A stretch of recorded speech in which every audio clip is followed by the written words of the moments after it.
and parks just for your dogs. There are more places to splash, to explore, to run wild, and even soar. You imagined, we delivered. Gold. Breck, your #1 park system in the nation.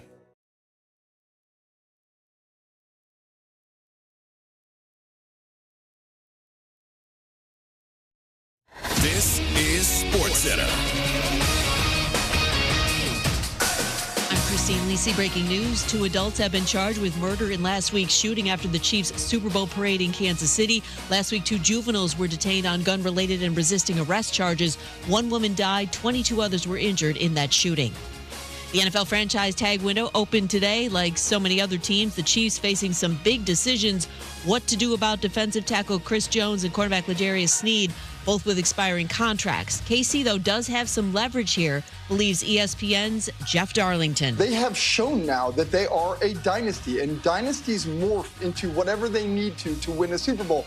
I don't believe that Chris Jones or anybody other than Patrick Mahomes is essential to this team going back to the Super Bowl once again. They just have to decide what their identity is going to be and commit to that. Tag deadline is 4 Eastern on March 5th. College Football Playoff Board of Managers unanimously approved a new 12-team format, guarantees the 5 highest-ranked conference champions plus the next 7 highest-ranked teams in the expanded playoff field this fall. Hey, it's your resident Super Bowl champ, Chris Candy. Coming up Wednesday, we are weeks away from free agency in the NFL, but it's never too early to tell you the best landing spots for the available players. It's Unsportsmanlike, 6 a.m. Eastern, right here on ESPN Radio, ESPN2, and ESPNU. Matt Moscona. I'm very important. After further review. Say one more time. After further review with Matt Moscona. And here we go. Live from the Mercedes-Benz of Baton Rouge Studios. Let's ride!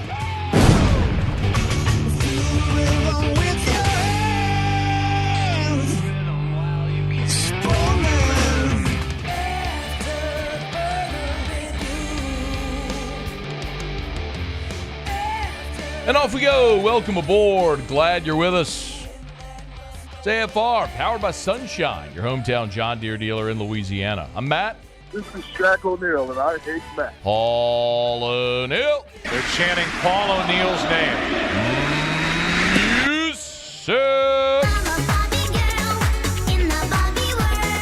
And Mr. Toby Tom Blake.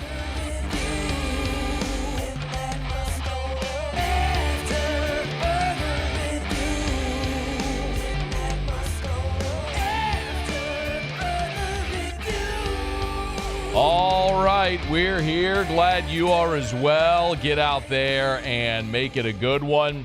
Ross Jackson, 15 minutes. Shea, Dixon, 1 hour from right now. Our side piece, J-Boy, Jay Crain from Crain and Company. Now, number 3. Ton to do. Let us begin as we do every single day. It's time to pop the top on another edition of AFR with Bud Light. Drink easy. Well, it's official. The College Football Playoff Board of Managers needed a unanimous vote to change the format of the upcoming College Football Playoff 12-team expansion, and they got it on Tuesday. They will have now officially moved to a 5-7 format. So it was going to be initially a 6-6 format. As you recall, it would have been the Power 5 plus the highest-ranked champion from the Group of 5. And then, in addition, or as I should say, what they have amended the format to is a 5-7. The highest-rated Power 4, I guess is how we could say it now, and then the highest-rated Group of 5 champion, and then 7 at-large bids. So a new 5-7 format has been confirmed. The reason for the change, as you probably know, but just to say it now, to state it, is the Pac-12 is no longer the Pac-12. So the Power 5 is no longer the Power 5. You can't award an automatic bid to either Oregon State or Washington State or the Mountain West teams that they'll play against. So there's a couple of ways to look at it. I still loathe giving the Group of 5 an auto bid. It's absurd. It's absurdity beyond measure. If a Group of 5 team is one of the top 12 teams, great. You get an at-large bid, like when Cincinnati got one a couple of years ago. I still think that's bogus, but whatever. But just gifting the highest-ranked Group of 5 team a precious bid, auto bid in the college football playoff is absurd. It's absurd beyond measure. It's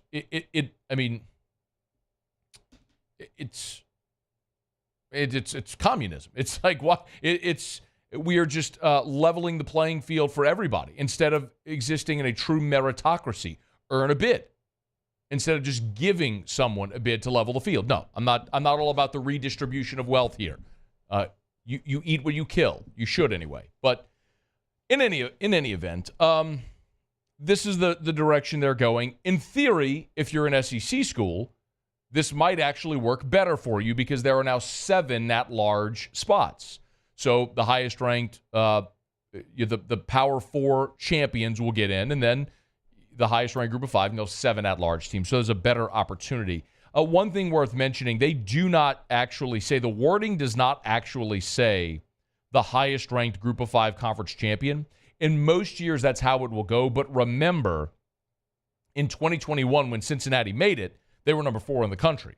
So in that year, Cincinnati was ranked higher than the ACC champion Pitt, who was number 12. So they've avoided verbiage of saying the highest-ranked Group of 5 champion. So they won't use that in their format because there's a chance that one of the Power 4 conferences could be behind the Group of 5. So in any event, that's how they'll line it up starting this fall when the college football playoff rolls around. One of the other changes they've agreed to is eliminating the New Year's 6 bowls with respective conferences, the tie-ins, the contracts with the bowls. So they're for the next 2 years anyway, while these contracts exist, is they're expecting to have those in agreement for this season and next.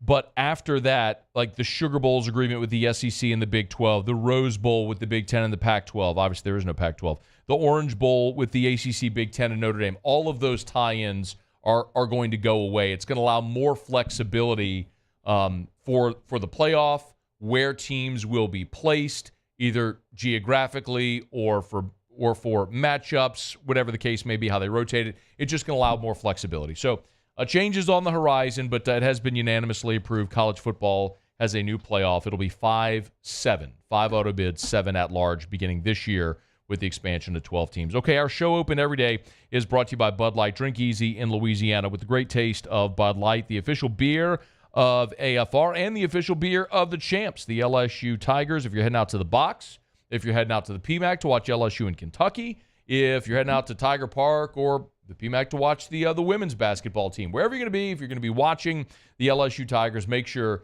you got plenty of ice-cold Bud Light, the official beer of AFR. So what, it's crawfish season as well. Is there anything better than crawfish and a cold beer? Well, make sure it's Bud Light. The official beer of AFR, friends over at Mockler, great community partners, as we've told you for years and years and years, sponsoring golf tournaments and other charitable events and basically every 501c3 church, nonprofit, school event you can imagine. Mockler's been a great community partner for more than 40 years, and we're thrilled to be hand-in-hand with them here. Drink easy with the champs. Bud Light, the official beer of AFR. Yesterday while we were on air, LSU baseball was playing Central Arkansas. They polished off the win 4-0. We did talk about it when it went final. A couple of things from Jay Johnson afterwards. Cade Anderson made his debut for the Tigers on Monday. The lefty, freshman lefty from St. Paul's. He was the number 2 player in the state of Louisiana in this most recent class behind only Jake Brown. And he was really good. Pitched 4 innings, 6 strikeouts. Here was Jay Johnson on Cade Anderson's debut. I liked everything. Really high on him. I haven't put a lot out on him just to, help him, move into this thing naturally. But I think as a future star, again, pitching the front of this thing, I'd have no problem throwing him in a postseason game today. And knew that going in. We didn't announce until today because, you obviously saw how good he can be. I like the elevation. I think he was at 70 pitches today. That was right on the mark for where I wanted him to be. He was at 60 last week, 3 1/3. So to get 4 innings or 2 more outs with 70 pitches, it's a good win. And I think we can really build from there. Hey, if you've been following us along, I'd kind of had that whispered that they were trending toward Hurd, Holman, Jump and Cade Anderson is the midweek guy to start the season. Obviously, Jump went to the bullpen. Javen Coleman went to the number 3 this weekend, and Cade Anderson stayed in that 4 spot. So that could be another arm. Look, we've seen how the postseason format plays out, both in Hoover, in regional ball, if you do lose a game somewhere along the way, and certainly in Omaha, where a 3rd and 4th starter could become critical for you. I mean, think about how essential the performances are you got from Nate Atkinhausen and Griffin Herring last year in Omaha. Without those, you don't win the national championship. And those weren't guys that were starters. Well, LSU seems to have a deeper roster of starters now, and Cade Anderson apparently going to be among them. The other guy who we saw on Monday was Fidel Ulloa, who Jay Johnson continues to put in high leverage spots. And he went out there, pitched the 9th, got 3 ground ball outs to finish the game in a 4-3 game for LSU. Here was Jay Johnson after the win on his reliever.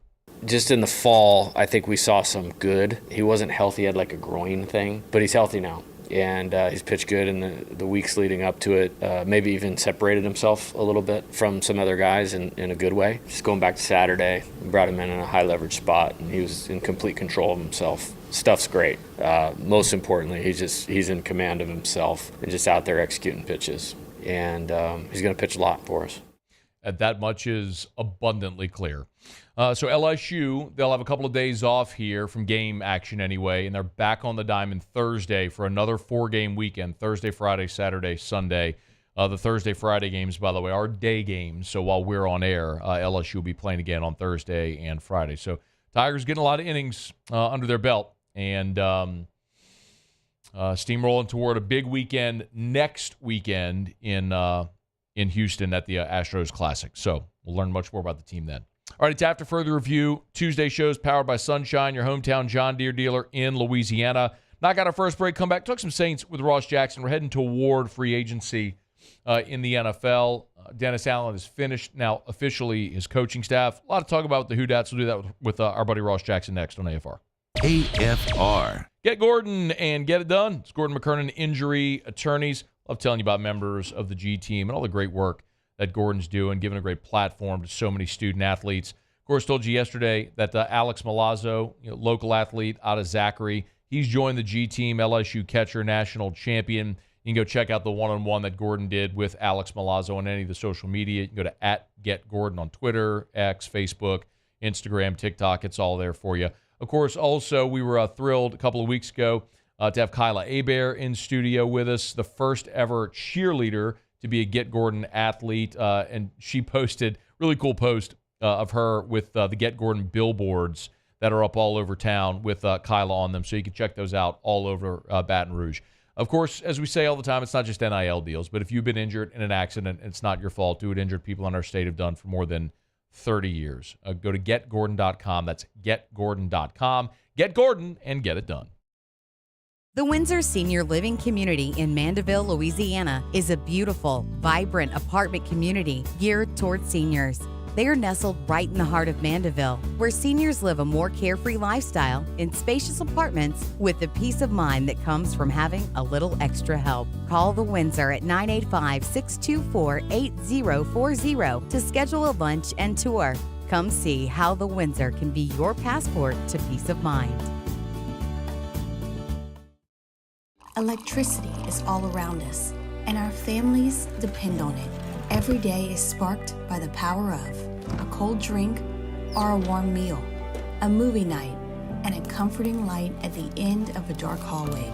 From sunrise to sunset, playtime to bedtime, our team is ready to take care of your electrical needs. Even in the case of an after-hours emergency, the light in your life shines brighter with Mr. Electric. There it is, the extra mile, on the border of expected and extraordinary for those willing to go further, like vans customized for work or play, with safety and tech to keep you connected, supported by a 5-star sales, service, and finance team, and backed by the 1-star you know. So go the extra mile. It's never crowded, because so few have what it takes to go there. Mercedes-Benz Vans.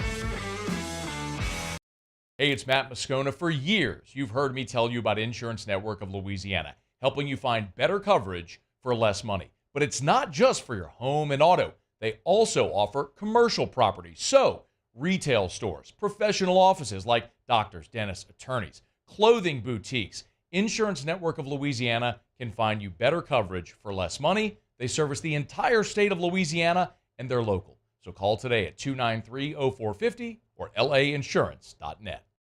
Yo, Jake here from my friends over at Community Steel Company located in Gonzales, Louisiana. The local place you can turn to for all of your metal building needs.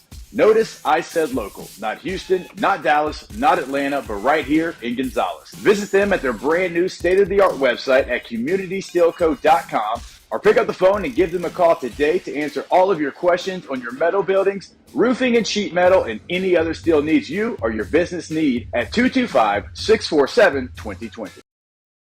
Jerry and Benny Payne began Central Plumbing Company out of their driveway in Tanglewood Subdivision. 50 years later and 4 generations down the road, we continue to serve Baton Rouge and the surrounding areas for all of their plumbing needs. Residential, commercial, industrial, or hospitality, Central Plumbing is here 24/7, 365. We want to thank our customers, family, and friends for 50 years.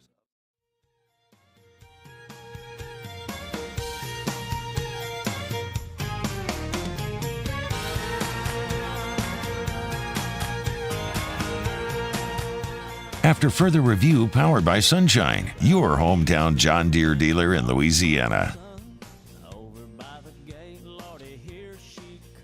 Well, that's a good ditty, Muse. I don't think I've ever heard that one before. It sounded like something you would like, so I went ahead and played it. I'm in a good mood. I like things that are upbeat, Cheerful. no doubt. It was cheerful. That's a good way to say it. We are powered by Sunshine. Your hometown John Deere dealer in Louisiana. Get you one. Tractors, zero-turn mowers. I got it all for you. Over at Sunshine. Oh, I see what you did there, Muse. Got tractor in it. I see what you did. Not a boy. Plug the sponsor there. Not a boy. All right. Last week we learned that the Saints were interviewing Keith Williams to be the receivers coach. It felt like that was going to get done, and apparently it did. Nick Underhill earlier on Tuesday reported the Saints have hired Keith Williams to be their receivers coach. 2-year deal, was an assistant receivers coach in Baltimore this past season, and has a history dating back to Derek Carr and Devontae Adams' time together at Fresno State. So there is some synergy there, as we discussed last week. Ross Jackson's with us, Locked On Saints. I want to talk some Saints coaching staff, free agency, all the stuff ahead. Hey, man, always appreciate it. How are you? Hey, buddy. Doing great. Glad to be here with you, man. Thanks for having me on. Thanks, man. Since it appears now the offensive staff is finished, at least the primary positions that they had to replace, give me a thought, if you would, on what Dennis Allen was able to put together here. I guess Allen and Kubiak together. Yeah, I think the thing that's really interesting about this one, Matt, is that you look at this sort of new construction of the coaching staff, and they're wanting to bring in sort of this new identity over on the offense, one that was, I think, obviously very necessary after the course of the last couple of years.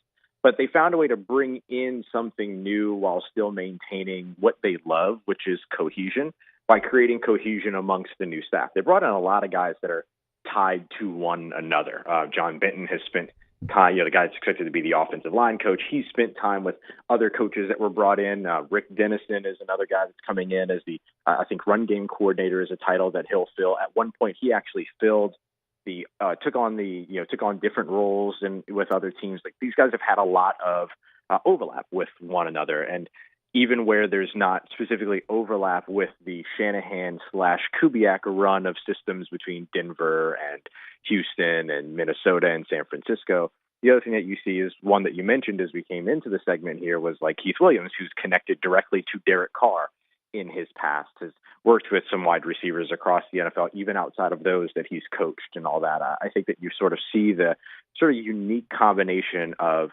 new ideas, new influence, but cohesion amongst those new ideas that are coming in, which is a really, really good space to be, because the only thing that can really, really guarantee to get in your way when you're bringing in a new system is bringing in a new system led by a bunch of different people who have a bunch of different ideas. This kind of helps to unify under that new wing. Do you think, and this is kind of my biggest question here, Ross, I totally love what they did, and everything you explained makes a lot of sense. A lot of synergy among the staff. Do the Saints have the personnel to match what this new staff wants to accomplish offensively? I wouldn't say one-to-one just yet, but with free agency and the draft still ahead, there's a lot of opportunity to be able to kind of close that gap. I don't think that any of these coaches, this staff, coordinator, or position coaches, run game coordinator or otherwise, takes the gig unless they believe in what the Saints have foundationally. Derek Carr, Chris Olave, Rashid Shaheed, who I know is a restricted free agent, but he's not going anywhere. A.T. Perry, Juwan Johnson, and Foster Moreau at tight end, so on and so forth, right? The offensive line, all that. But obviously, and probably starting with the offensive line, there are additions that need to be made, and there are improvements that need to happen. I think that one of the things that you look at is, the offensive line in particular. Clint Kubiak, coming from that Shanahan system, having been a part of sort of the origins of the Shanahan system, in that the Shanahan system was developed by not Kyle Shanahan, but Mike Shanahan, his father, as well as Gary Kubiak, Clint Kubiak's father, back in San Francisco/Denver years ago in the 90s. That whole scheme wins and loses, survives and dies by its offensive line. Then you see them bring in John Benton, who's got a very strong track record working with offensive lines. Rick Dennison, who's got a very strong track record of building successful run games. You can see where they want to put a little bit of emphasis there, and I don't think that it's coincidental that the coaches that are coming in with the most experience are coming into the positions where the Saints maybe need the most work. Ross Jackson's our guest. He's on Twitter at Ross Jackson Nola. Make sure you're subscribed up to the Locked On Saints podcast. Needs, offensive line is a great place to start. Do you think they're more likely to address that? Let's first of all say, who among the starters do you think is not back, I guess? And then do you think they're more likely to address offensive line, Ross, in the draft or in free agency? Yeah, I think I wouldn't be surprised to see both. It's just that the more they address it, the more adequately they address it in free agency, the later they can wait to address it in the draft, which kind of helps them out.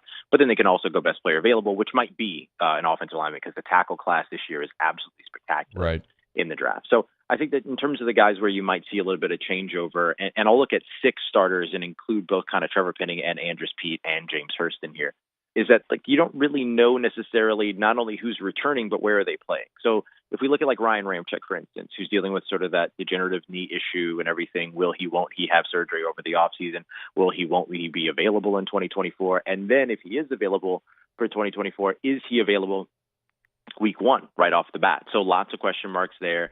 Trevor Penning, we got to see what they're going to do. Is he going to get opportunities to continue to develop? What opportunities will he be given? And what position is he going to be given those opportunities? Will Andrus Peat be here? Will he be elsewhere? Is he going to get big money now that he started and played games at left tackle and looked, mostly healthy for the 2024 season? And then James Hurst, where does he fit in? So I think there's so many questions on the offensive line that even if, let's say, 2 of those 3 players are back and ready, or 2 of those 4 players are back and ready to start in 2024, you still have question marks about where they're going to play, where they're going to contribute, and how healthy they're going to be, how long are they going to hold up. So I still think that addressing the offensive line is going to be a good idea. And do they fit in what this sort of next iteration of the run game is going to be under Clint Kubiak and with that new offense? What do you think is the best case scenario in the draft at 14? My best case scenario is Olu Fashanu, the offensive tackle out of Penn State. I know a lot of people kind of turn their noses up at the idea of drafting offensive linemen in the first round for the New Orleans Saints based on their recent track record, and I get it, I understand. But Olu Fashanu is a guy that continues to kind of tumble down a little bit. Now, this is pre-combine. We'll see what happens once he's in the combine, of course. But he kind of tends to tumble down a little bit. And so if he's a guy that is available at 14 or is a trade-up target, he's somebody that the consensus in terms of expectation is that he's going to be an all-pro. He's got every tool in the kit. Not just height, weight, speed in terms of his athleticism, but he's got the length, he's got the wingspan, he's got the experience, all that. No sacks allowed in his career, as charted by Pro Football Focus and others.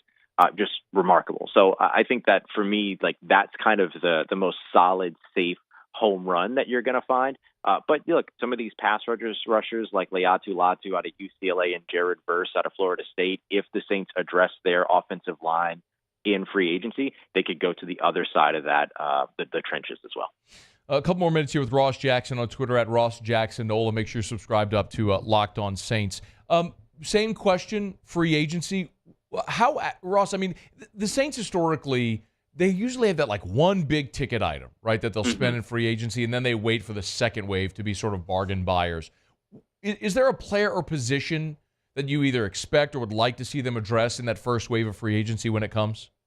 Yeah, I think along with the offensive line, if the right opportunity's there, although they could wait on that.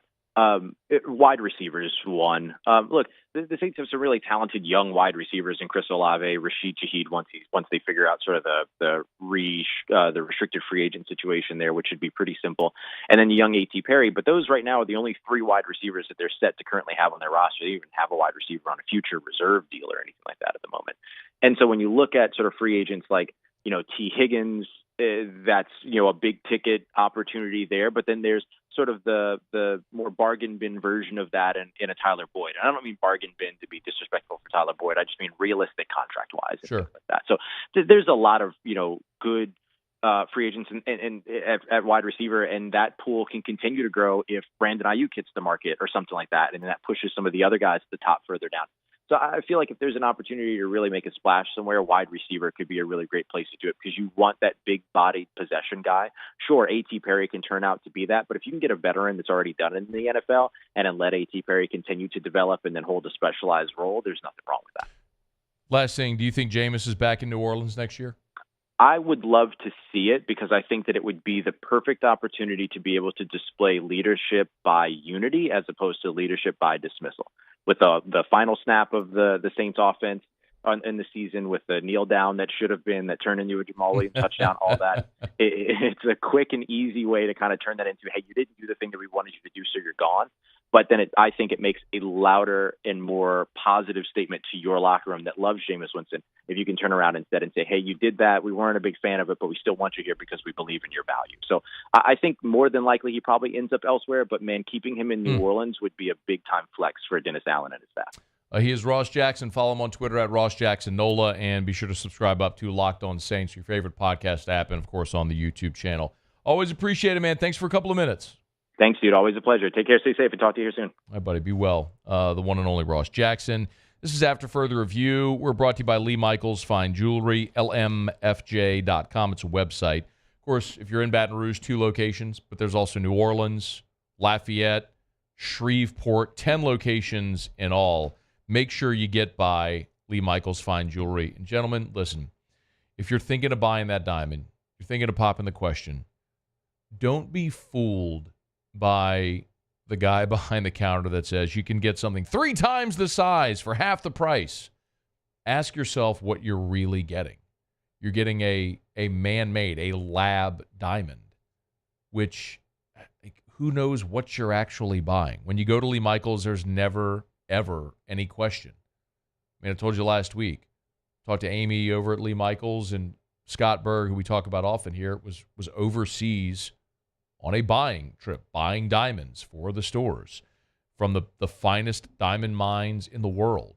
That's what you're getting. Every diamond is hand inspected before it goes into the case. You always get the Lee Michaels experience. And you may say to yourself, sounds expensive.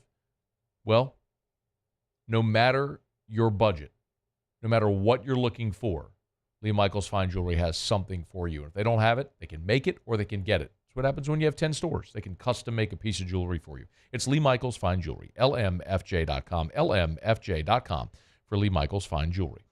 All right, it's After Further Review. Thanks to Ross Jackson for a couple of minutes there. I was glad to hear him say that Ola Fashanu was his dream scenario on the offensive line because I feel the same. It's the Penn State offensive tackle. Listen, if Joe Alt from Notre Dame is the number 1 offensive lineman off the board, maybe Fashanu, maybe it's J.C. Latham from Alabama.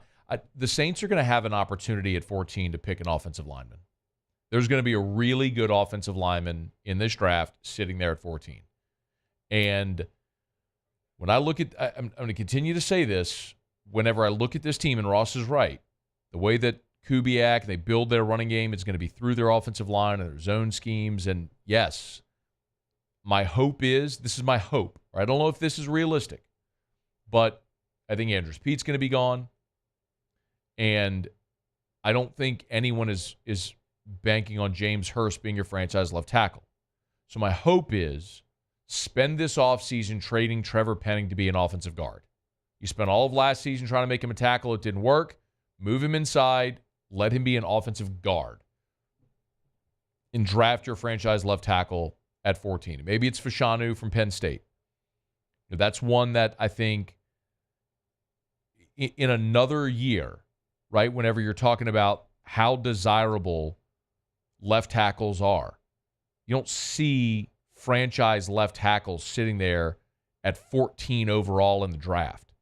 But this may be a scenario where it does happen because you have a draft class that's got 5 quarterbacks that could be selected before the Saints pick. And when you have a run on a position like that, it's going to cause other talented players at other positions to fall. And it's just a symptom of the year, of that given draft. So it may work to the Saints' benefit in that they're arguably their greatest position of need, trying to find their franchise left tackle. It's a deep year at that position and a year where really good players might fall artificially because of the run on quarterbacks and receivers that may go ahead of them. So might be a great opportunity for New Orleans to pick that franchise left tackle this year. Okay, it's after further review. Our Tuesday shows are powered by Sunshine, your hometown John Deere dealer in Louisiana. Let me knock out a quick break. We'll go around the SEC. A ton to do. Shea, Dixon, about 30 minutes. We do have another installment of Bama is Burning. Nick Saban made some of his first comments since his surprising retirement. Can't wait to delve into that. It's coming up. It's AFR. AFR. AFR is brought to you by Clegg's Nursery, 4 locations in the greater Baton Rouge area. And y'all, darn near every single day, they got new trucks arriving with more inventory. If it's the rose bushes with more than 80 varieties, if it's the Boston fern hanging baskets, if it's the Hollywood hibiscus, if it's the trees, the fruit trees, the shrubs, they've got them arriving almost daily. An incredible selection at Clegg's Nursery. It is time to just plant something. Tomato plants, vegetables, they've got Johnny Naylor seeds. And if you're a green thumb, you know there's none better here than Johnny Naylor seeds, and they've got them at any of the Clegg's Nursery locations. Walk in, go straight to the back wall. You'll see all the Johnny Naylor seeds right there. It's Clegg's Nursery. Any of the 4 locations, Seagan near Airline, LA 16 in Denham, Mid-City on Donmore, and the Garden Center on Greenwell Springs. I tell you every day to buy local, shop local. Tell them I sent you in to Clegg's Nursery. Gulf Coast Bank and Trust is giving our customers the power to bank anywhere, anytime during this challenging event. And we're right there with you. Our mobile banking app is a smart way to manage your money and time.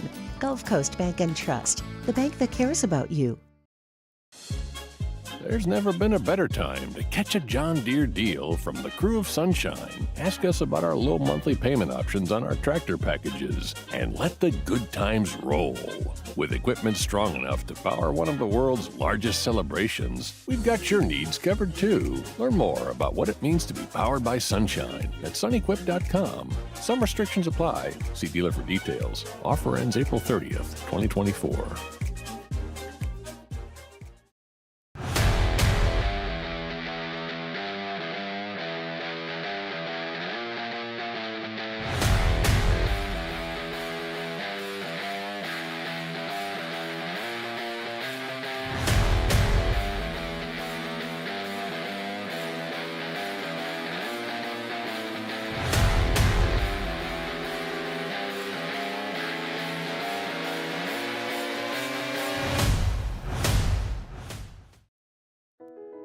I've been doing business with Luba for 25 years. They're dependable, trustworthy. It's just the attention to detail with our clients. Our folks have years and years of experience. They're highly trained professionals, but many companies have that asset. What I'd like to think makes Luba a bit different is that we use those talents in a way that truly is dedicated to serving the needs of the folks who depend on us.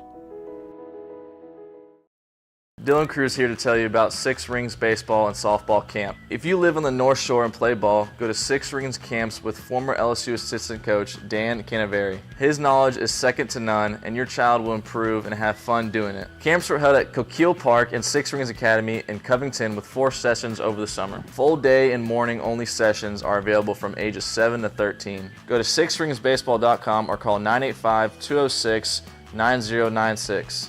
Learn the game to love the game. Breck teamed up to reimagine your parks, and you imagined big. With your help, we went to work, creating 12 beautiful community parks across the parish. A family-sized water park, miles and miles of trails, and parks just for your dogs. There are more places to splash, to explore, to run wild, and even soar. You imagined, we delivered gold. Breck, your #1 park system in the nation. At Relief Windows, we're more than windows. We're windows, doors, hardy plank, and vinyl siding. But our #1 product is always customer satisfaction.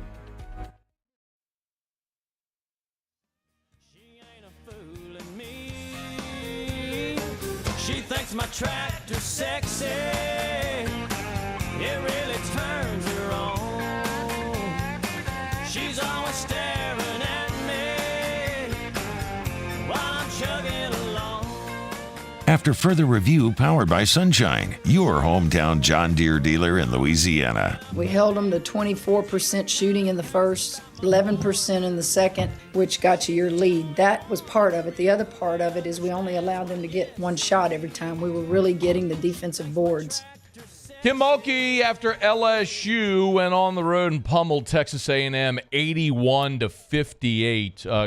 Really nice win for the Tigers. It was their 22nd win of the season, 22-4. Their fourth straight win after losing those back-to-back games to South Carolina and Mississippi State. It was kind of incredible, the defensive efficiency in the second half for this LSU team. And even it really wasn't even as close as the final score suggested at 81-58. So Anissa Morrow led all LSU scorers with 25 and 15. Flaugier added 20 and 9 for LSU. So really nice day for the Tigers. Love the gold uniforms as well. I know I've talked about it before. I'm super biased. Those are fire. I don't know why. I mean, can we just ditch the purple uniforms forever? Can we get a vote, a consensus on this? Wear white and gold and basketball. I don't need the purple basketball uniforms. I don't mind them. I don't want to ditch them forever. I mind them. I don't want to ditch them forever. But the purple or the white and the gold are so fine. I agree. What are we doing with the purples? Well, I don't want to ditch them forever. It's a nice change of pace. I think they should treat the purples like they do the gold. You see, but here's the problem with that, Muse.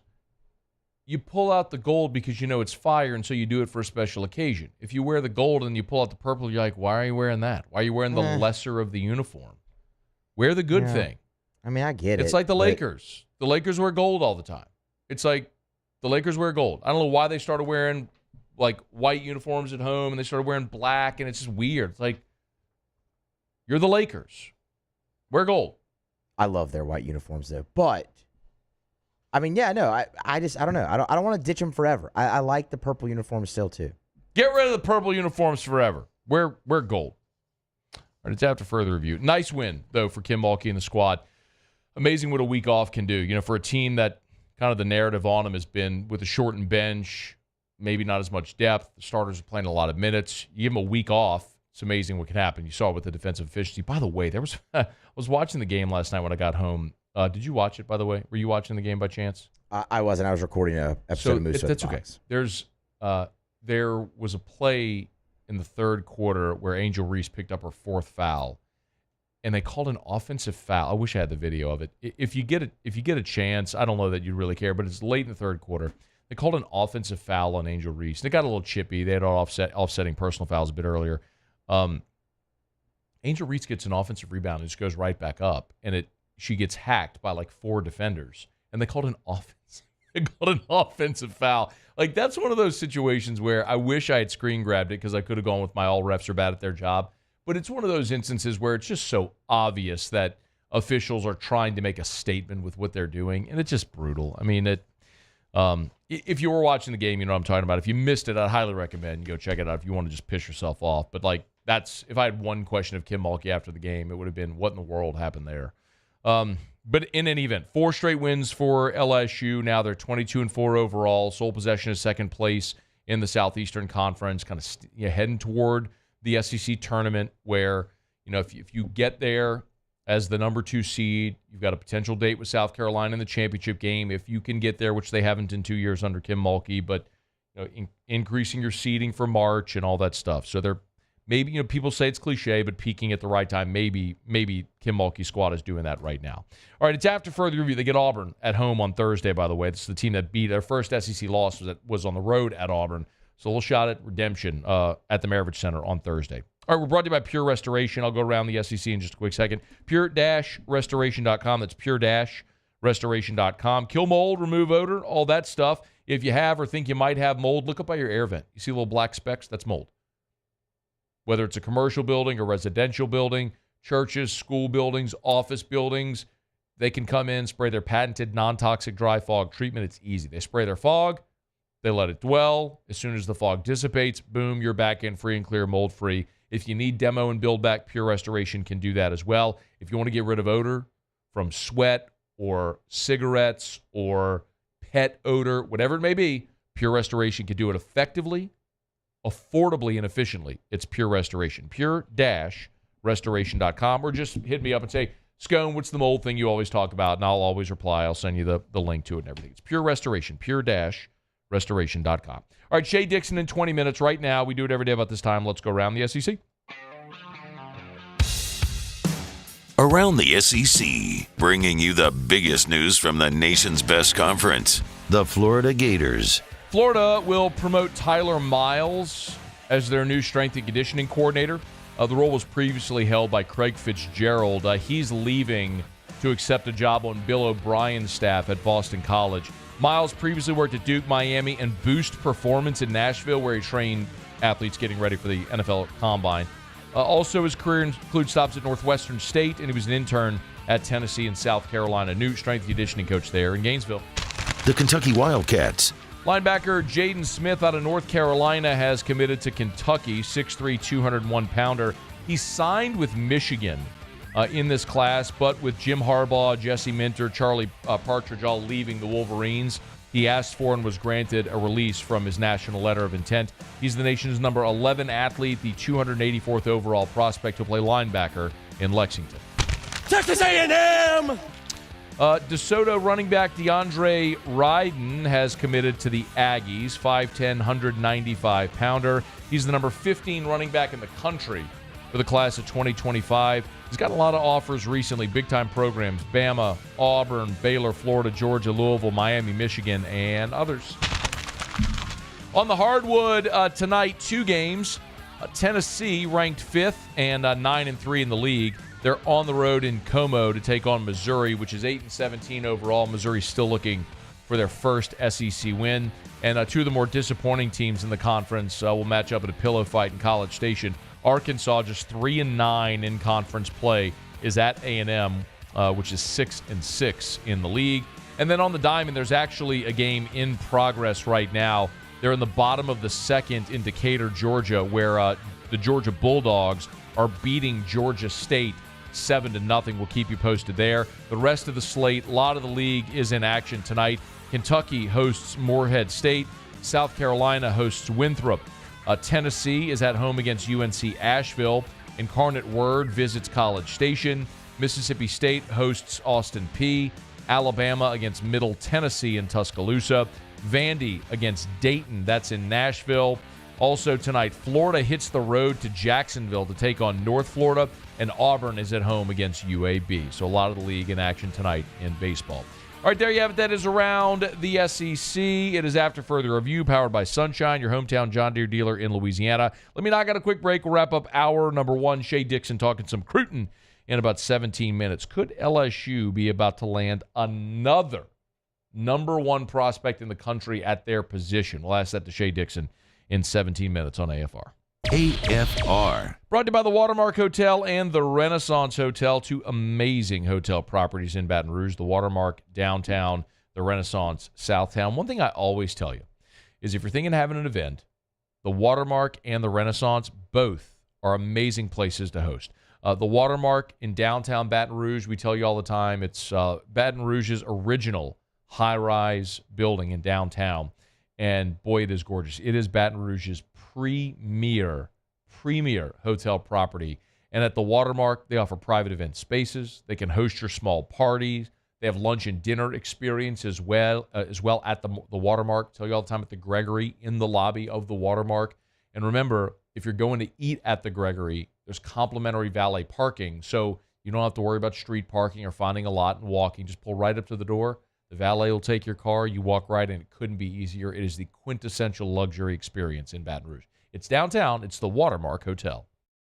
The importance of doing this fortified program and offering it to people down here is, number one, the only real chance you're going to get to do this is when you put on a new roof or build new.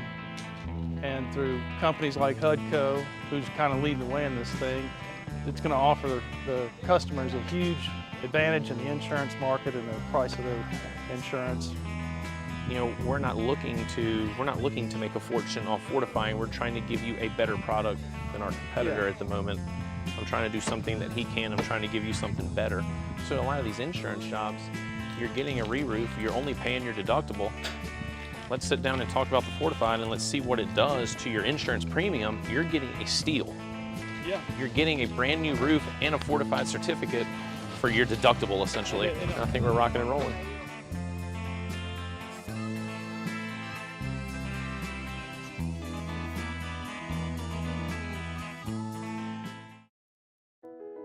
I've been doing business with Luba for 25 years. They're dependable, trustworthy. It's just the attention to detail with our clients. Our folks have years and years of experience. They're highly trained professionals, but many companies have that asset. What I'd like to think makes Luba a bit different is that we use those talents in a way that truly is dedicated to serving the needs of the folks who depend on us. Electricity is all around us, and our families depend on it. Every day is sparked by the power of a cold drink or a warm meal, a movie night, and a comforting light at the end of a dark hallway. From sunrise to sunset, playtime to bedtime, our team is ready to take care of your electrical needs. Even in the case of an after-hours emergency, the light in your life shines brighter with Mr. Electric. There it is, the extra mile, on the border of expected and extraordinary for those willing to go further, like vans customized for work or play, with safety and tech to keep you connected, supported by a 5-star sales, service, and finance team, and backed by the 1-star you know. So go the extra mile. It's never crowded, because so few have what it takes to go there. Mercedes-Benz Vans. Hey, it's Matt Moscona. For years, you've heard me tell you about Insurance Network of Louisiana, helping you find better coverage for less money. But it's not just for your home and auto. They also offer commercial property. So, retail stores, professional offices like doctors, dentists, attorneys, clothing boutiques. Insurance Network of Louisiana can find you better coverage for less money. They service the entire state of Louisiana, and they're local. So call today at 293-0450. We ride back and forth till we run out of light. Take it to the barn, put it up for the night. Climb up in the loft, sit and talk with the radio. After further review powered by Sunshine, your hometown John Deere dealer in Louisiana. I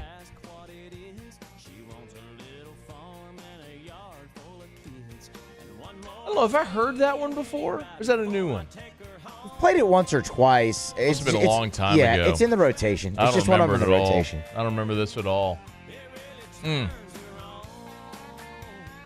that Garth Brooks? No. It's Kenny Clint Black? Chesney. Huh? Clint No, Black? not Clint Black. Trace Atkins. Not Trace, but man, Trace has got some good songs. I think that's all the country singers I know. Dierks Bentley. Yeah, no, that's No? no. I saw a concert one time in New Orleans. Who's the one that's married to the actress with the dark hair? What? I can picture her. Is that really the best description you got for me I there? picture her. What in the world? Hey, I only know like 4 country artists, all right? I'm doing the best I can over here. It's actress, dark hair. Oh. He wears a cowboy hat. Oh, wait, don't wait. they all? Are you talking about Keith Urban? No. Well, no, yeah, because nope, I know him. He's married to Nicole Kidman, but she doesn't have dark hair. Are they not married anymore? Are they still married? No, I'm pretty sure they are. Are they? Did I just divorce them? I think you I have did. a habit of doing really that. I think divorce you did. people here. I kill people here. Is he still alive? I don't know. I could do that all the time. I do it a lot. Yeah, they're still married. Brad Paisley. Oh, who's he married to? I don't know. Look it up. It's the actress with dark hair. You'll recognize her. I promise. I promise you'll recognize her. This is also not Brad Paisley, but I'm telling you, I saw Brad Paisley in concert. oh, Kimberly Williams. Kimberly Williams What is Paisley. she in? That's a great question. You know what? She was a Father of the Bride. She played the daughter in Father of the Bride. Great film. Love that one. Really? Yeah, she did. Let's see what else she's in. Are we sure about that? I'm positive. Okay. Hold on. We'll get Just to a long time ago. She was in According to Jim. No. Yeah, no, not that one. Let's see. Wow. Boy. What? Long time ago on Father of the Bride, huh? Dude, it's so good though. Wow. Yeah, that's the only thing. 1991. According to Jim. I don't think you've seen Christmas Chronicles. No. Yeah. Anyway, that's her. But you recognize her, yeah? Yeah. Okay, that's her. See, I knew that. Yeah, saw Brad Paisley in concert in New Orleans. She was in We Are Marshall, apparently. Okay. She was also in Jesus Revolution. It says it right here on her IMDb. Never seen that. 22. Why do you hate God? I don't hate God. Sounds like you do. You Never said, even boy, heard of you that, said though. that. Paulie, didn't he say that so quickly? He said that so quickly, like with a little hint of disdain, like, oh, no, I haven't seen that. Very quickly. That's kind of what he said, right? Muse. Why do you hate God? I don't hate God. I love God. God's great. He is. You're going to have to answer for that one because God knows what's on your heart, Muse. When you get up to the pearly gates, you can try to fool our audience. Here's Two the and a Half Men. Here's the trailer for it. She was in 2.5 Men. 2.5 Men. What? Oh, she was in 6 episodes. Okay. Yeah. All right. There we go. Hey, I knew something about country music you didn't know. Hey, yeah, you did. Take that, Muse. You did. How about that? You take that. Shea Dixon's going to tell me something I don't know about recruiting in about 11 minutes from right now. We'll look forward to that. Antonio Pierce, who's the new head coach of the Las Vegas Raiders, was on Max Crosby's podcast, and he was talking about Patrick Mahomes. And this kind of had a little hint of like the Jordan rules back in the day. When how the Pistons would handle Michael Jordan a little bit. Just give a listen to, again, remember, Raiders, he's on Max Crosby's podcast now, great defensive end, all-pro defensive end from the Raiders. They're in the same division as the Chiefs, as the Chefs. Here was Antonio Pierce, head coach Antonio Pierce, talking about how they handle Patrick Mahomes. You got the Jordan rules, and I'm calling now from now on, as long as I'm here, the Patrick Mahomes rules. So you remember when Jordan was going through it with the Pistons, all those guys in the 80s before he came Michael Jordan and Air Jordan, the Pistons used to whoop his. Anytime he came to the hole, elbows, feeling them, love taps. We touched them. We in their head mentally, physically, emotionally, spiritually. I'm touching you. So I showed those guys Jordan getting his whooped. We got to win the division first, man. We got to knock off the team in red. They've been dominating for 7 years. We got to knock off the head of the snake. 15. We got to do that first. And then we get the playoffs, our style of play and their effort, their energy. I think Max will tell you this. At the end of the season, they could have kept playing. I don't want to make something out of nothing. But, and by the way, I don't think this conversation happens in any other NFL market than this one. But this is the NFL market that has solely been touched by Bountygate. Right? Where the entire narrative of Bountygate was just the conversations about injuring people or having some type of like kitty in the locker room about if you have a big hit or something like that. Landed Sean Payton a suspension, Joe Vitt a suspension, Greg Williams a suspension, completely cut the Saints off at the kneecaps at a time when they were on their greatest run. They had won a Super Bowl. 2011 was the best team the Saints ever had, and they fell short, as we know, in the divisional round out in San Francisco. And a year later, Sean Payton suspended because of Bountygate, because of things like this. By the way, I don't know that I necessarily believe Antonio Pierce is saying go hurt Patrick Mahomes, but isn't that exactly the thing that the Saints were talking about back with Bountygate in the day? I will be very curious. And I think I know the answer. I don't think Roger Goodell is going to do a gosh darn thing publicly about what Antonio Pierce said. But when you have a sitting head coach saying we need to go like the Jordan rules, and he's sitting there saying the Pistons used to go hit him, elbow him, rough him up, like we need to go do the same thing. And listen, I get it. It's football. It's a physical game. You hit. You try to punish the quarterback. Yes, you try to affect the quarterback. I get it. And I understand. But it's also the NFL in 2024 where there's certain things that are not allowed. And that's a thing that, my goodness, cost the Saints amid their greatest run ever. What you going to do, Roger Goodell? Guess nothing. We'll be watching. All right, we're brought to you by Michelli Weighing and Measurement, Michelli.com, Michelli.com. Shea Dixon joins us right after the top of the hour. Remember, if you weigh or measure something, Michelli sells, services, rents the products that you use to weigh and measure. They're simply the best. And also, if you're looking for a career instead of a job, Michelli Weighing and Measurement. Go to the website, hit the careers tab. They got a great program as well for veterans, both active duty and already into civilian life. It's Michelli Weighing and Measurement, Michelli.com. AFR. There it is, the extra mile, on the border of expected and extraordinary for those willing to go further, like vans customized for work or play, with safety and tech to keep you connected. Supported by a 5-star sales, service, and finance team, and backed by the 1-star you know. So go the extra mile. It's never crowded, because so few have what it takes to go there. Mercedes-Benz Vans. It was a humid day, barefoot children play, looking for that summer shade. Time just slips away. Oh, Louisiana, some kind of hold on me. Like cypress stumps, your roots are planted deep inside of me. I've been doing business with Luba for 25 years. They're dependable, trustworthy. It's just the attention to detail with our clients. Our folks have years and years of experience. They're highly trained professionals. But many companies have that asset. What I'd like to think makes Luba a bit different is that we use those talents in a way that truly is dedicated to serving the needs of the folks who depend on us. Electricity is all around us, and our families depend on it. Every day is sparked by the power of a cold drink or a warm meal, a movie night, and a comforting light at the end of a dark hallway. From sunrise to sunset, playtime to bedtime, our team is ready to take care of your electrical needs. Even in the case of an after-hours emergency, the light in your life shines brighter with Mr. Electric.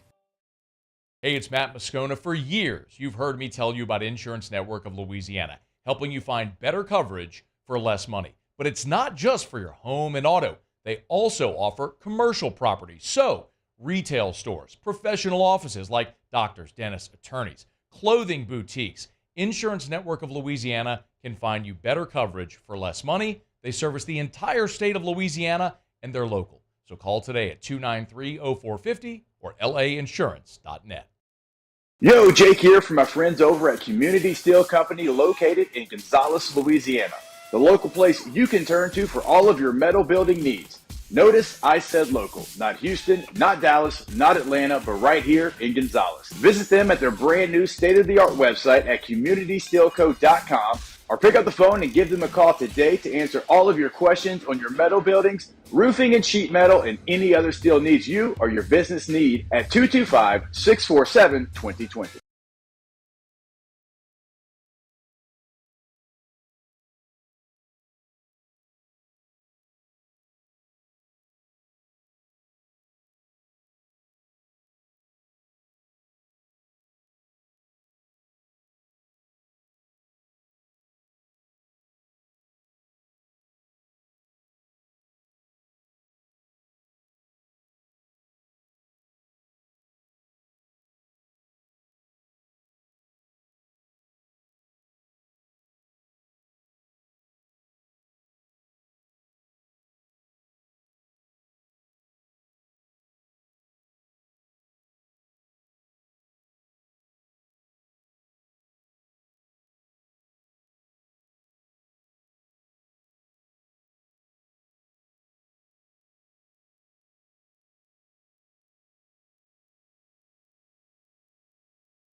This is SportsCenter.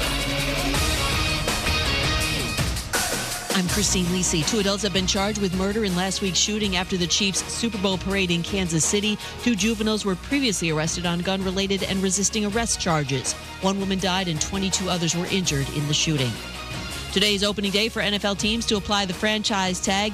One of the top candidates to watch for over the next 2 weeks, receiver T. Higgins, who should be tagged by the Bengals, advises Freddie and Harry co-host Harry Douglas. You got Joe Burrow coming back, Jamar Chase. You need to see if you can keep this band together to try to make a Super Bowl run for one more year if you're not able to keep T. Higgins in 2025. He missed 5 games this season, kind of a down year for him, but I look forward to him having actually a big year in 2024. Harry on Get Up. Tagging Higgins would cost the Bengals about $20 million for 1 season. March 5th is the last day for teams to tag players. College Football Playoff Board of Managers today unanimously approved a new 12-team playoff format. Guarantees the 5 highest-ranked conference champions plus the next 7 highest-ranked teams in the expanded field this fall.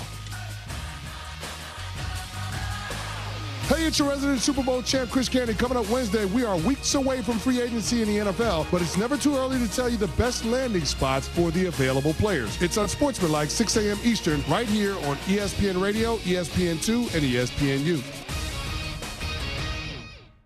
Matt Moscona. I'm very important. After further review. Say it one more time. After further review with Matt Moscona. And here we go. Live from the Mercedes-Benz of Baton Rouge Studios. Let's ride.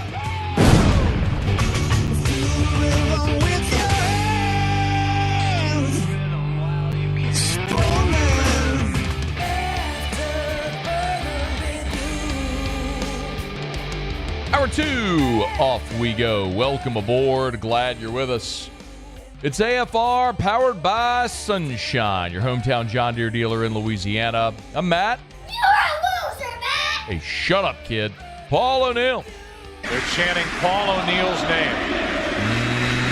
name. Muso. And Mr. Toby Tomplay.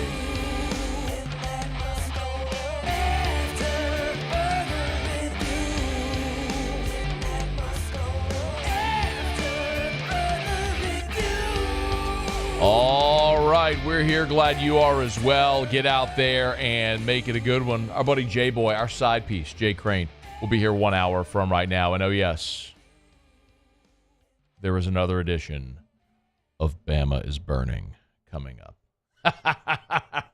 You won't want to miss it. All right, recruiting calendar never really stops. Our buddy Shea Dixon, good enough to join us for a couple of minutes here. How are you, dude? Hey, Matt, how are you? Doing awesome, well. man. Let's start with Micah DeBose. LSU for the class of 2025 has already gotten, as we know, the number 1 quarterback, running back, receiver in the country. Micah DeBose, the number 1 interior offensive lineman in the country, and apparently is trending toward LSU. First of all, give us a little bit of the thumbnail on DeBose and what the story is there. Yeah, this is a massive kid. I mean, 6'4", well over 300, so he's an interior offensive lineman.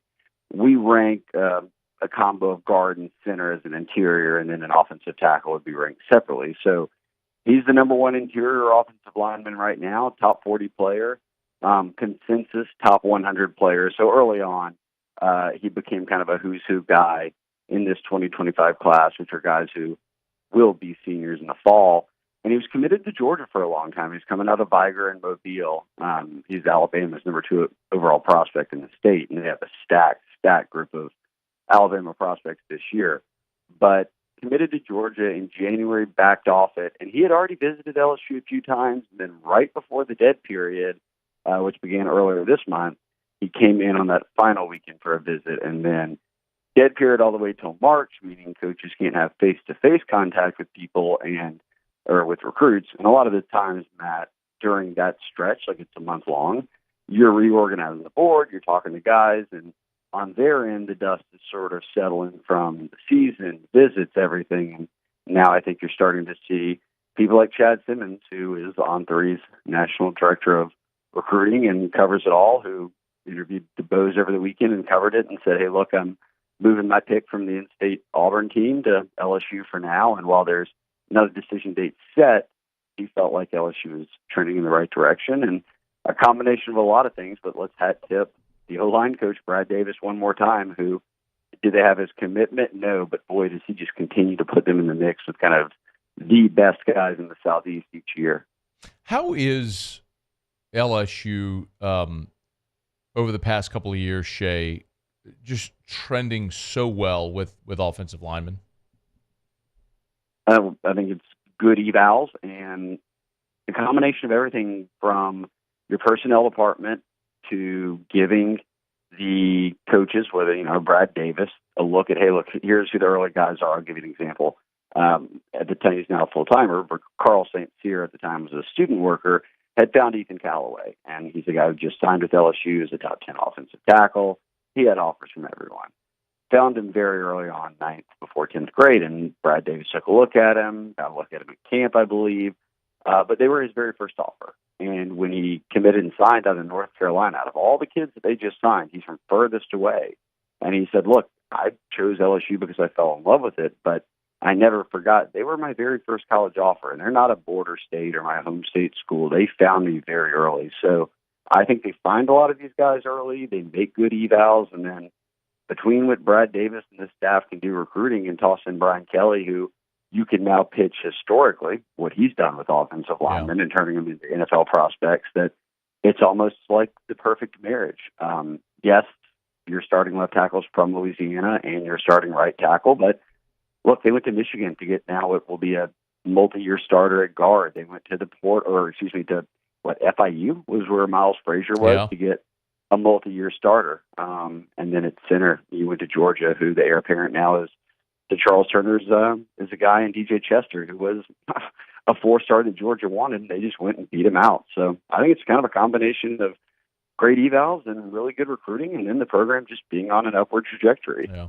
Shea Dixon's with us on 3 The Bengal Tiger. He's on Twitter at Shea Dixon. Speaking of early evals, Shea, LSU dished out an offer to a quarterback for the 2026 class. Troy, is it Hoon or Hun? H-U-H-N? Oh, you're going to do that to me. Hoon, Troy H. Hoon. Let's go Troy H. Troy H-U-H-N. I'm going to go Hun. I'm going to go Troy Hun. H-U-H-N. Let's do that. Apparently Joe Sloan doled out the offer here to a 2026 quarterback. You know anything about him? Yeah, well, he's from Mission Hills, California, but he's got some family connections to Louisiana, which makes it interesting, obviously. But 6'3", he's already pushing 200, and this is a 2026 prospect, meaning he just finished his sophomore year. But he's also not a big-time sleeper at this stage. I mean, Texas A&M, Oregon, Penn State. I mean, his offer list is certainly coast to coast. When it comes to SEC teams, LSU is joining that kind of A&M and now Texas group that's offered him. It's not like he's got every single offer in the SEC. So this is the benefit, and Joe Sloan had offered 2 2026 quarterbacks last week.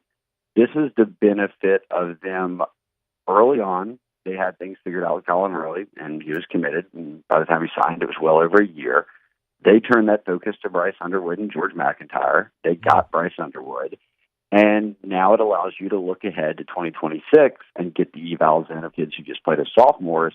And, for instance, a guy like Troy Hoon, he's not even ranked yet. He's got a bunch of offers, but Troy H, not even ranked. He's not ranked yet. Got a bunch of offers, and that's not like he's some off-the-radar prospect again, but you're ranking 200 kids, 300 kids nationally maybe at this point. You haven't had that second release of rankings, and won't be shocked if this kid pops up and he's a top 5 quarterback. I just think that they're making solid evals, as we saw at the time when Underwood and McIntyre were offered. There were no rankings at the time, and nobody in that class had a ranking, and they debut as 1 and 2 in the country. So I think what Sloan, who's now your OC, has done is a really good job of evaling quarterbacks, and now you've gone from getting that huge number 1 guy to how can you kind of stay red hot on the trail, and that's just having extra time to recruit these guys because most everybody else is still trying to find 2025 quarterbacks. Yeah, it's incredible. It's a great point about how much they've gotten ahead. Do you, by the way, just one quick follow-up, do you think that it's an isolated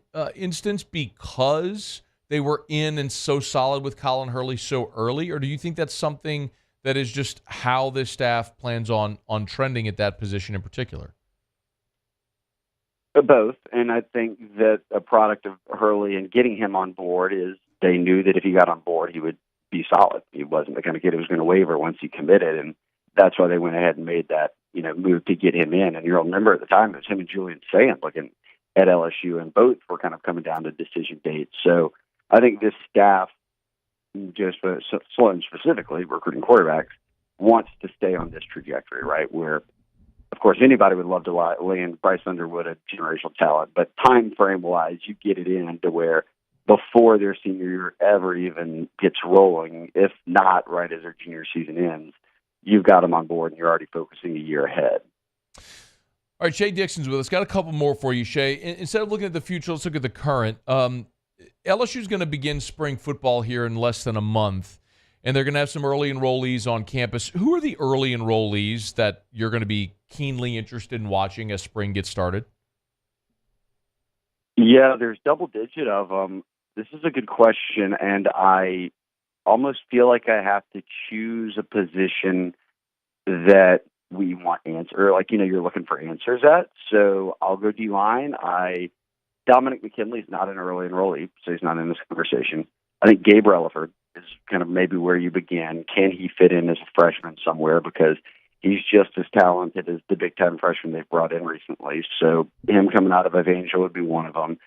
And then I'd be intrigued what Sean Washington can do for you as a defensive tackle, given he's been out of high school for multiple years, and he was on a Georgia national championship team. He just played on the JUCO national championship team, or a team that went to the JUCO national championship, and played high-level ball in New Orleans at Warren Easton. So he's had the experience. He's seen it at multiple levels. He's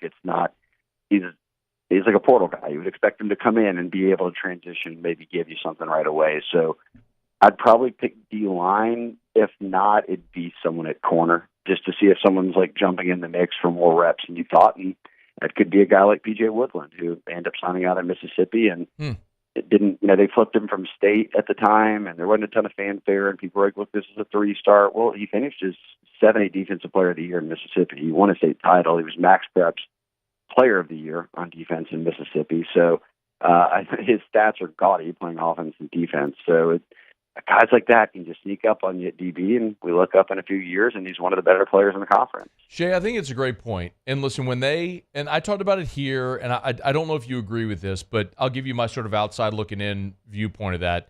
They had Andre Evans and Kai Bates committed and processed those guys out of the class in favor of Woodland and help me, from Kennedy in New Orleans. Say it again? Bernard Causey. Causey, thank you. Out of Kennedy in New Orleans, it's pretty clear, what they did. They took guys that they like better, right? I mean, am I misreading that? No, not at all. I also think that the two guys, ironically or not, that they took fit what Corey Raymond likes better than Corey Raymond wasn't in on Kai Bates, and Kai Bates was from Florida. He was a Florida recruit. Great point. I think that they also kind of fit a little bit better, that they aren't going to get completely swallowed up. It's almost like they kind of go right in line with the type of corners that Corey likes to play.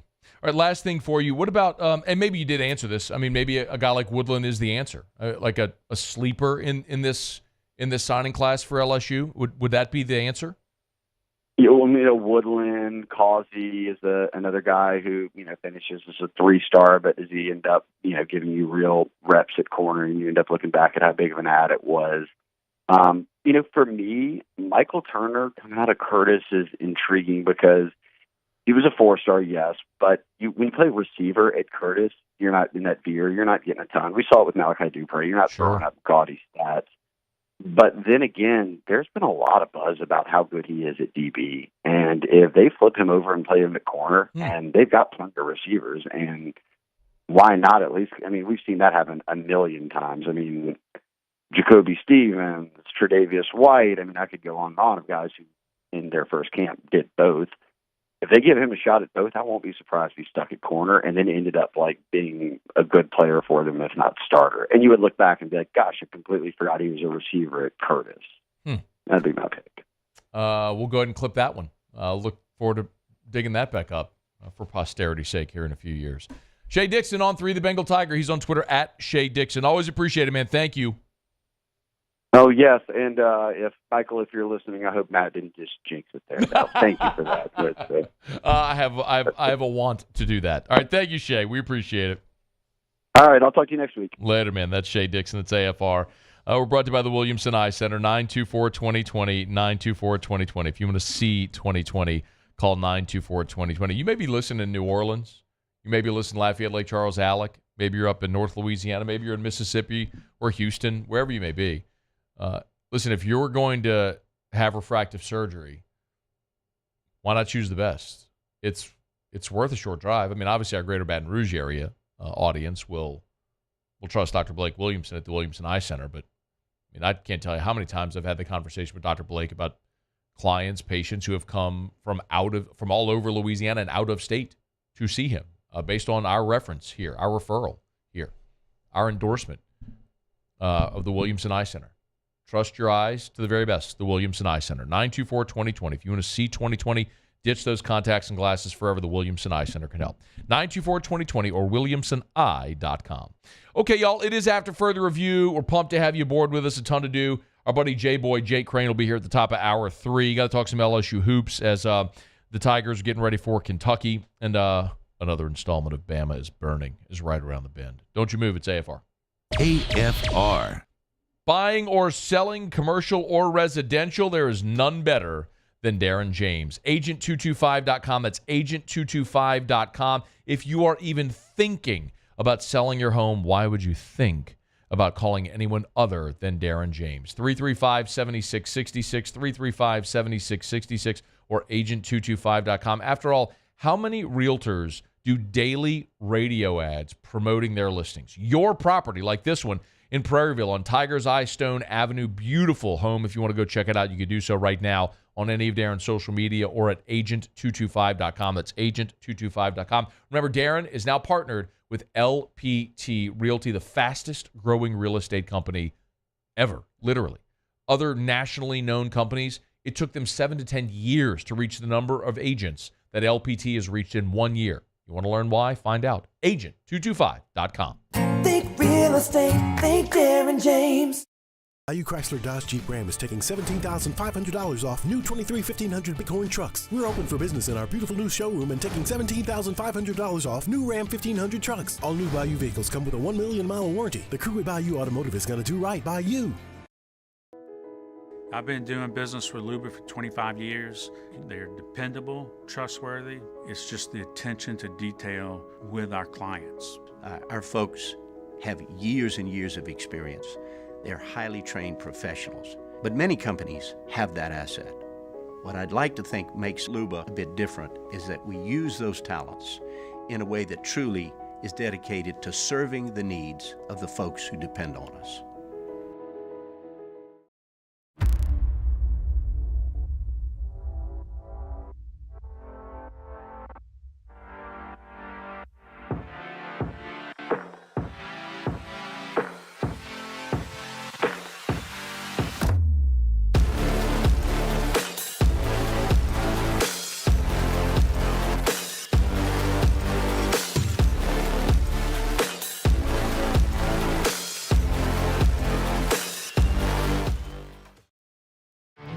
There it is, the extra mile, on the border of expected and extraordinary for those willing to go further, like vans customized for work or play, with safety and tech to keep you connected, supported by a 5-star sales, service, and finance team, and backed by the 1-star you know.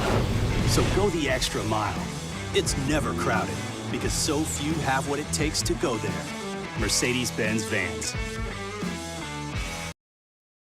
Jerry and Benny Payne began Central Plumbing Company out of their driveway in Tanglewood Subdivision.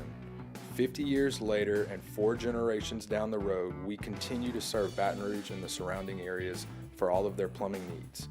Residential, commercial, industrial, or hospitality, Central Plumbing is here 24/7, 365. We want to thank our customers, family, and friends for 50 years of success.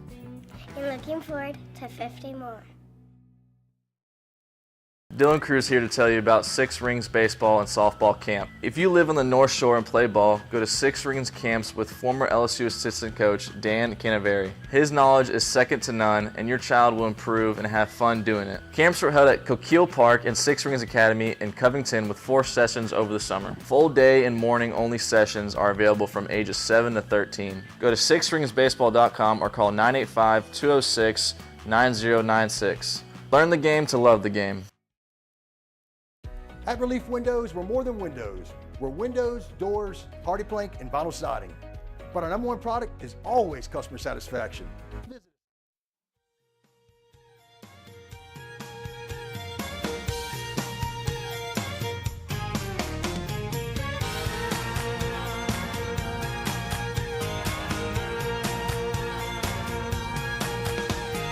Plowing these fields in the hot summer sun. After further review powered by Sunshine, your hometown John Deere dealer in Louisiana.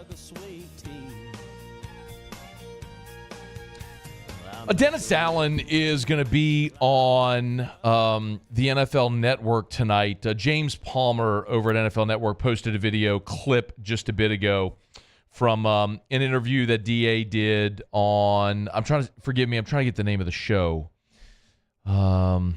The NFL Report. There it is. I'm sorry. It's the NFL Report on the NFL channel. I would say the NFL Network. Anyway, tonight 7:00 on, I guess it's Eastern, 6 Central on NFL Network with looks like Sam Weish and James Palmer. Anyway, DA was a guest. They have a little clip that they just posted, and the question was, with Clint Kubiak coming in as the new offensive coordinator, does this change the way that the Saints might address the draft, and not only position, but the type of player they look for? Here's what DA said. To run this. Yeah, no, I think that's a great question. A few years back, defensively here, I remember back in 2015, kind of 2016, we weren't sure exactly what we wanted to be defensively, 3-4, 4-3, Seattle 3 defense, New England single high man. We kind of went through a little process, and it was really kind of in 16 where I kind of took over, and I think we clearly identified exactly what we wanted to do defensively and exactly what we were looking for in each position. And so therefore we were able to go out and find those guys, 2017 draft and on. And I think we became a lot better defense because of that, because we clearly identified what we were looking for. And I think that's the process that we're going through right now. We're in the process of having our February draft meetings with the scouts. With Jeff Ireland, Mickey Loomis, myself, we're in there talking through these guys.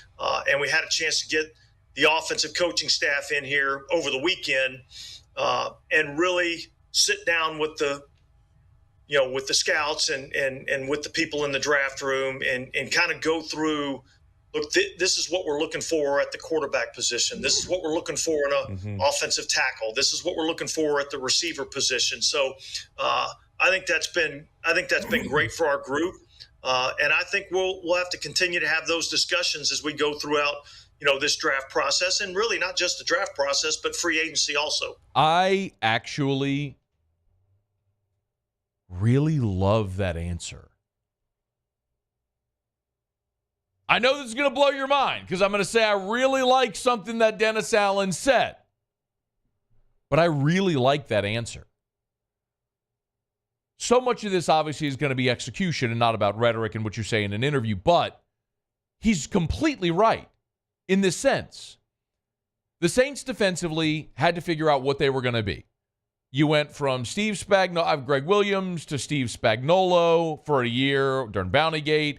Then you brought in Rob Ryan, and that went well until it didn't. And then you brought Dennis Allen in kind of as a consultant. He took over, and you had to decide, what were you going to be? Were you going to be 4-3? Were you going to be 3-4? Go with the Seattle? You heard him say it.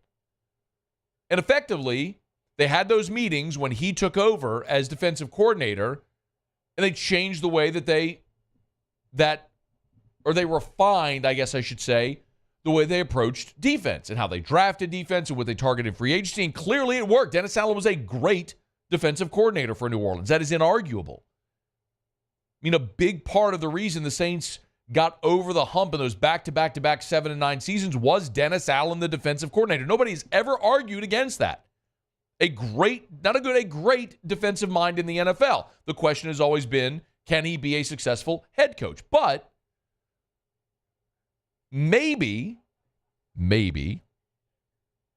he can try to mirror the experience he had coming in as the defensive coordinator with Clint Kubiak to say, hey, here's what we did then. Let's do the same thing with you offensively. You're my guy. I want you to be the visionary behind it. Let's talk through what we want to be, who we have that fits it, and who we need to bring in that makes sense. I love that.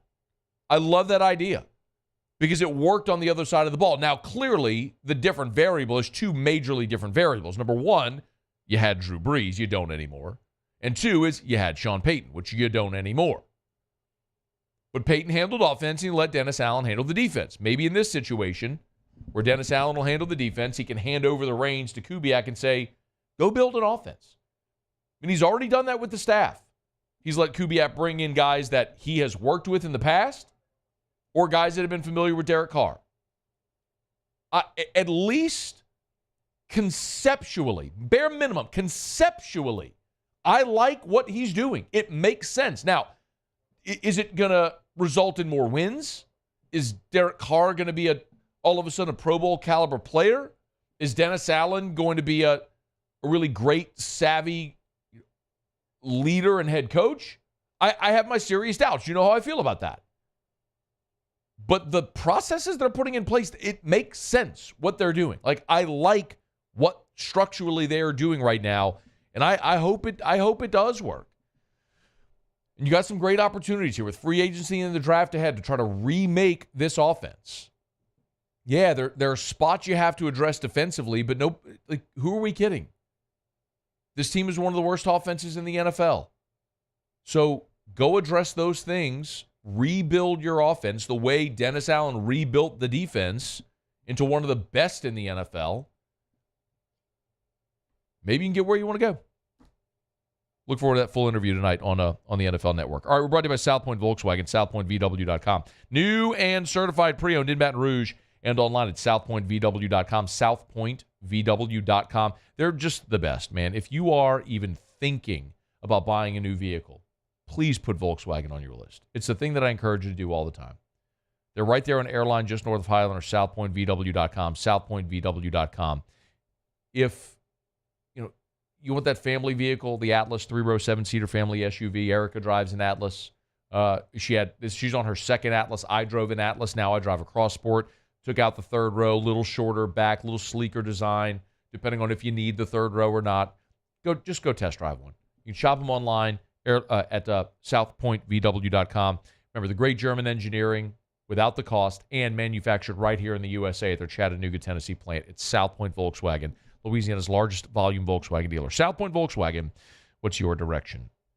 One other quick note here, we'll break. And Nick Saban spoke to the Saban Legacy Award presentation media assembled. Talked about his first month of retirement. It's good. Nope. No. I'm going to do that later. It's a tease. We'll get to that coming up.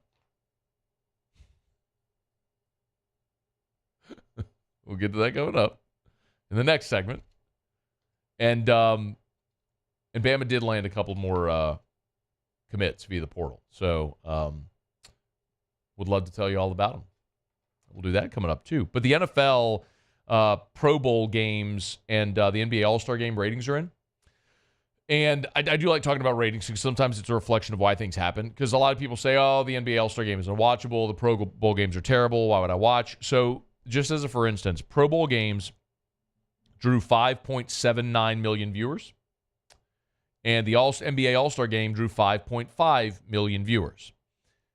A lot of people say, why do you continue to have the Pro Bowl or the Pro Bowl games or the NBA All-Star Game when they play no defense and blah, blah, blah, blah, blah. I don't blame you, and a lot of people don't watch. But the season premiere of American Idol did 4.45 million viewers.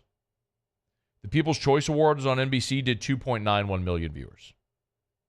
The Pro Bowl games did 5.79, and the NBA All-Star Game did 5.5 million. It is a live TV event that literally millions of people watch. You can sell that. You can make money with that. They will continue doing that forever. All right, it's after further review. I'm going to make fun of Alabama next. It's AFR. AFR. Love telling you about Action Industries. Action Industries. It's actionindinc.com. That's the website. You can check them out on Facebook or LinkedIn as well. So Action Industries, they've been servicing the petrochemical and refinery market since 1982, literally for as long as I've been alive. But here's two things that I've learned unequivocally when it comes to contractors working in plants. Number one, safety. If you don't have a great safety record, you can't get hired. And number two, if you don't do great work, you're not going to get rehired. Well, Action Industries beats the industry standard when you look at their TRIR and EMR records. It beats the industry average. And because they rely on repeat business, they've got to meet their customers' standards. They've got to perform for their clients. And that's how they've been in business now for more than 40 years. It's Action Industries. Check them out online. Action Industries.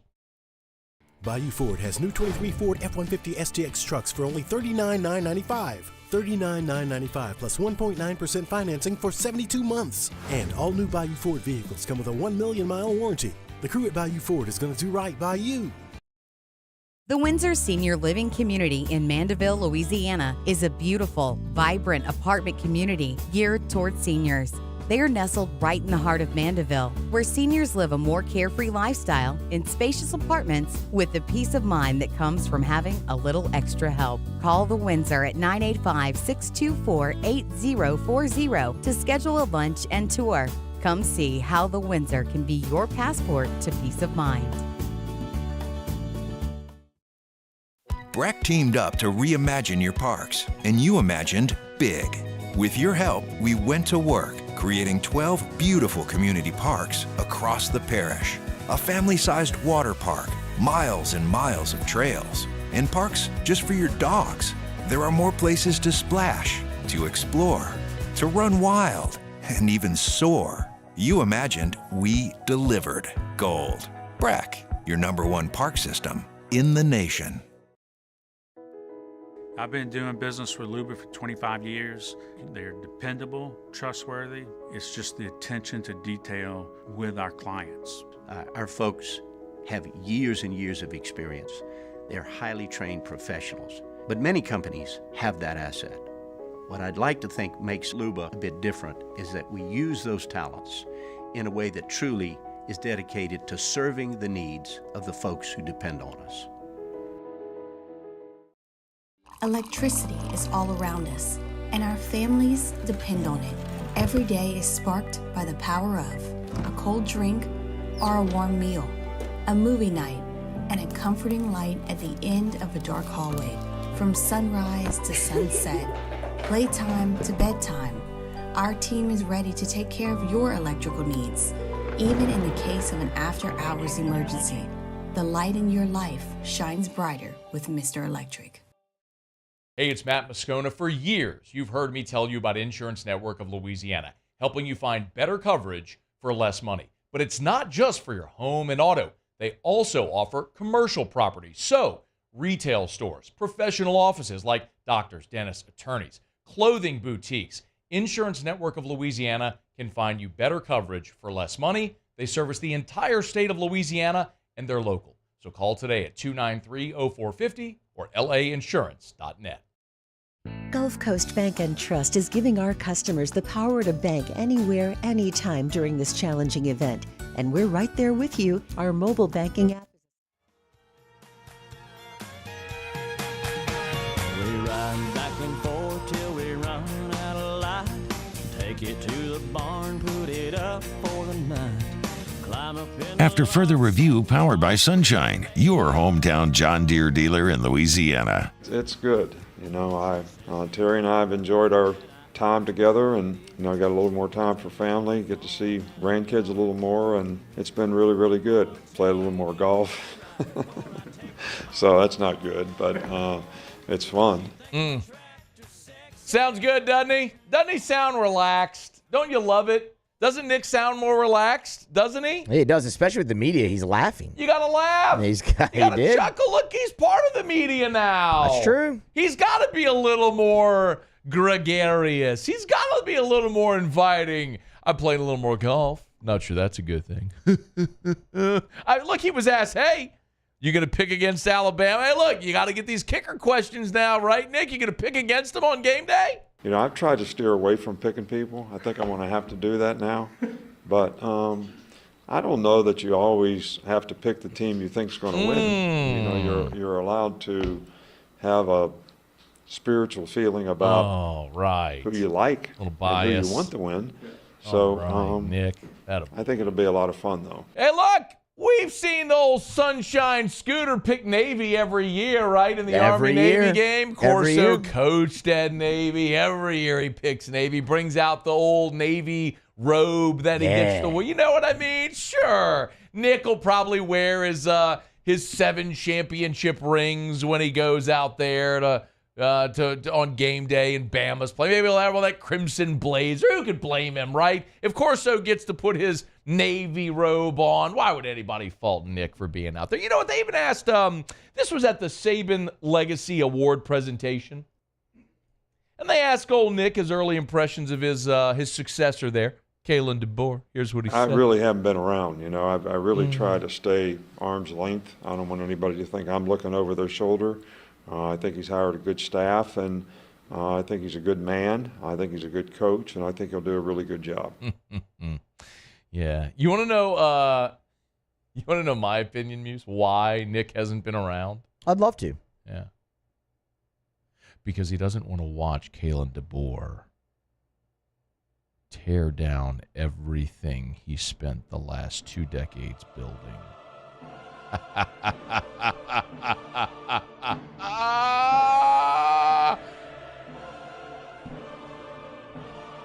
Nick has gotten a ticket on a plane out of town, Muse. One way.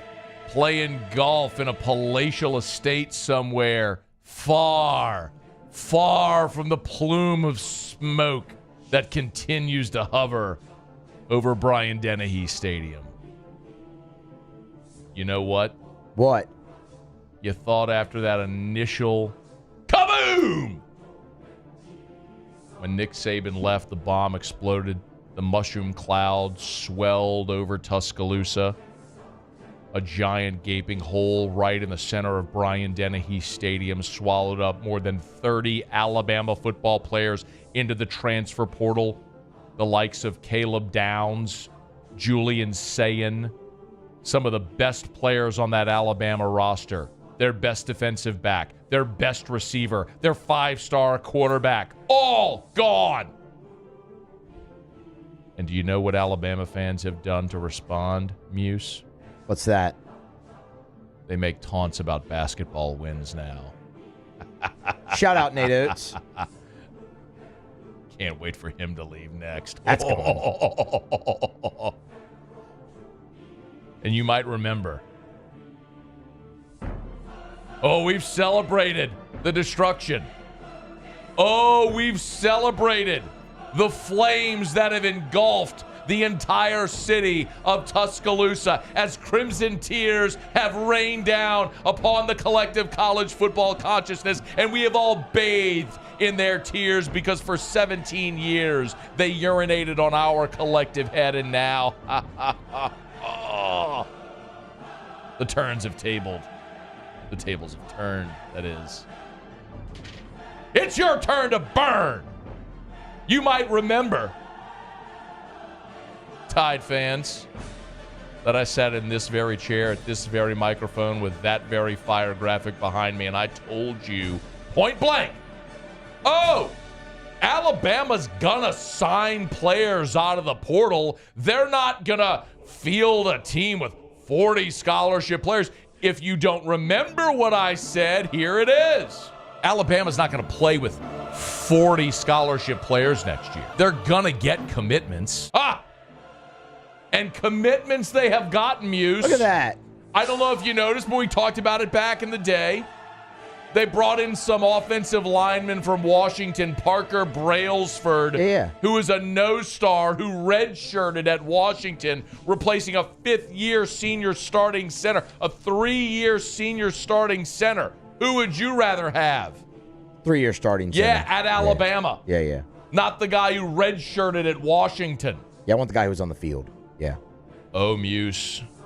Not sure if you saw Tuesday. Actually, I think it was Monday night. Kalen DeBoer nabbed him a couple of more transfers. Ooh, all right. Getting the numbers up. He needed a tight end, and he went and got one. His name is Josh Cuevas. Sounds like a player. I like him. Josh Cuevas transferring in from Washington. And you know what I told you, Muse? I told all those Alabama fans, what did I tell them?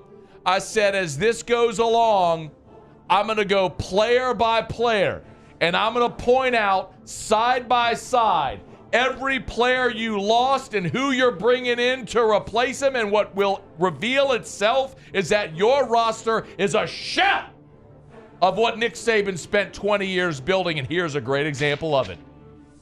Would you like for me to tell you about our friend Alabama Crimson Tide tight end Josh Cuevas? I'd love to. We got a Mackey watch list here. What we got? Alabama tight end Josh Cuevas, coming out of high school, 6'5", 230 in Valley Village, California, was a no-star recruit. Did not have a profile at 247.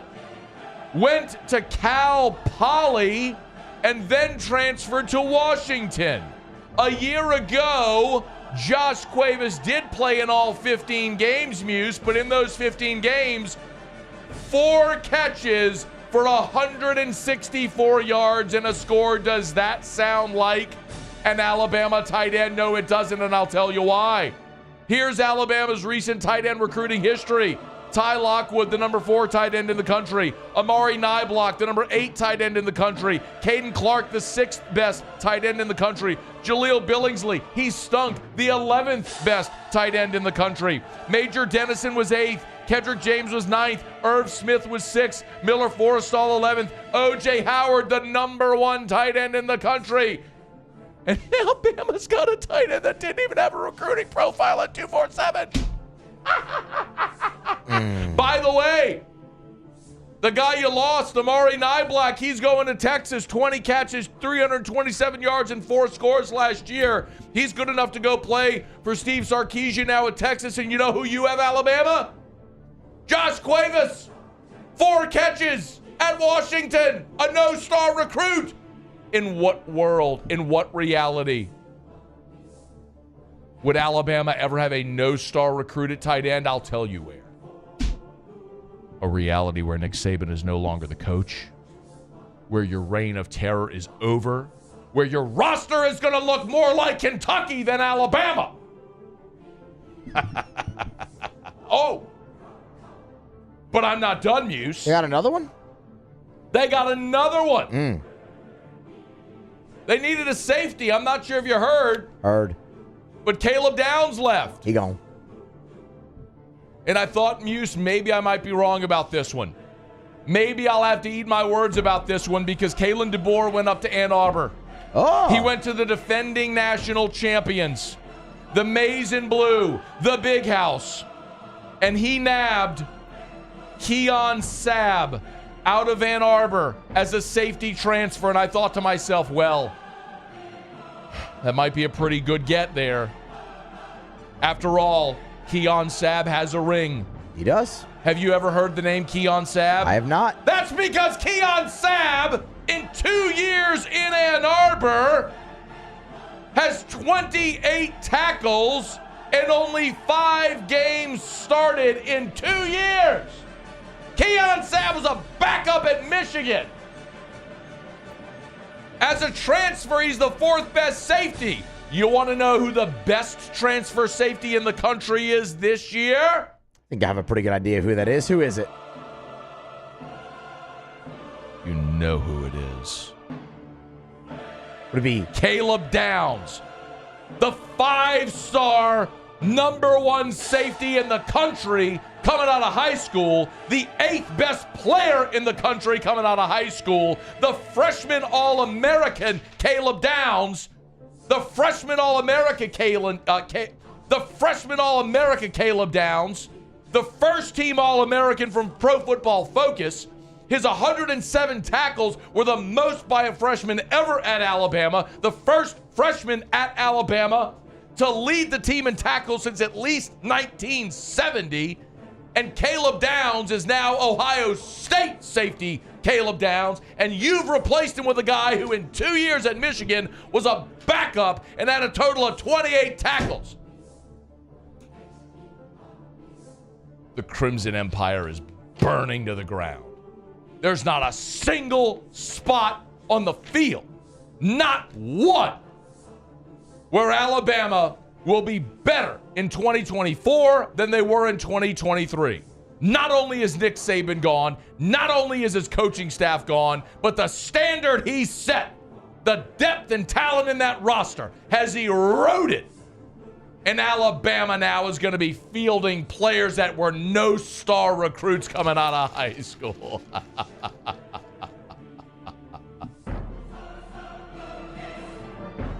Over under 9.5. You better take the under. Because I got news for you, Kalen DeBoer. It's going to be hard as hell to coach a game of football on a burning pile of rubble. Bama is burning. Nick Saban is golfing. Miss Terry is happy. He's spending time with the grandkids. But Nick just patiently taps his ring-clad fingers on his prosthetic knees as he watches the empire he built burn to the ground.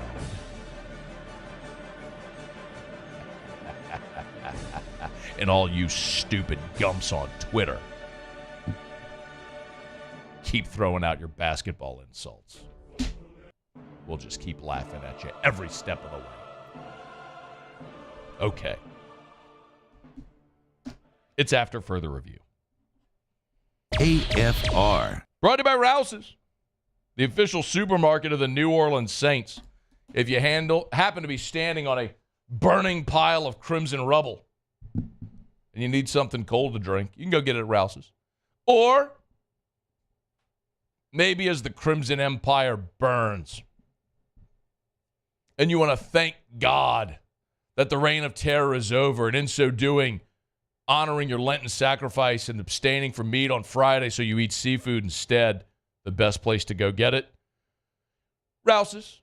Go into Rouse's. They got a hot and boiled section. You want boiled crawfish? They got it. You want boiled shrimp? They got it. You want fried catfish fillets on Friday? They got it over at Rouse's with all the sides as well. It's Rouse's, the official supermarket of the New Orleans Saints with 69 locations from Lake Charles to Orange Beach, Alabama, and points in between. It's Rouse's. Go to Rouse's.com, Rouse's.com. Check out the weekly specials. Rouse's, this feels like home. There it is, the extra mile, on the border of expected and extraordinary for those willing to go further, like vans customized for work or play, with safety and tech to keep you connected, supported by a 5-star sales, service, and finance team, and backed by the 1-star you know. So go the extra mile. It's never crowded because so few have what it takes to go there. Mercedes-Benz Vans.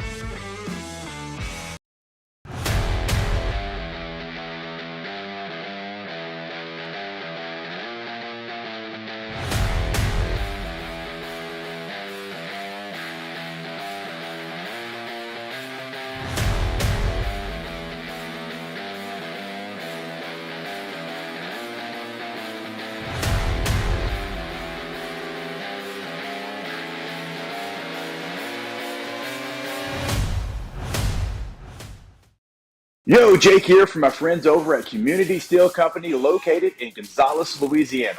The local place you can turn to for all of your metal building needs. Notice I said local, not Houston, not Dallas, not Atlanta, but right here in Gonzales. Visit them at their brand new state-of-the-art website at communitysteelco.com or pick up the phone and give them a call today to answer all of your questions on your metal buildings, roofing and sheet metal, and any other steel needs you or your business need at 225-647-2020. Jerry and Benny Payne began Central Plumbing Company out of their driveway in Tanglewood Subdivision. 50 years later and 4 generations down the road, we continue to serve Baton Rouge and the surrounding areas for all of their plumbing needs. Residential, commercial, industrial, or hospitality, Central Plumbing is here 24/7, 365. We want to thank our customers, family, and friends for 50 years of success. And looking forward to 50 more.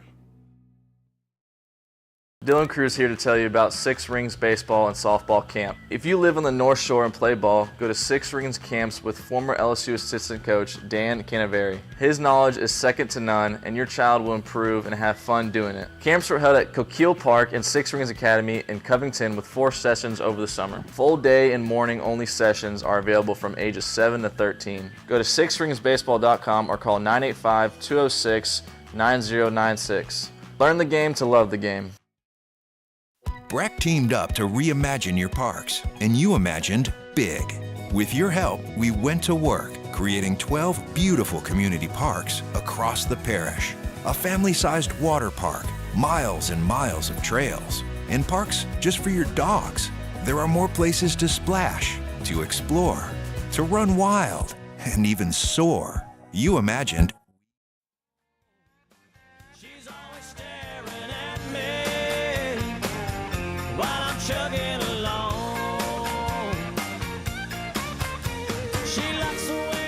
After further review, powered by Sunshine, your hometown John Deere dealer in Louisiana. Wrapping up hour number 2, J-Boy, Jake Crain, 10 minutes from right now. Right now, Muso, Tigers in the pros. Tigers in the pros. They still bleed purple and gold.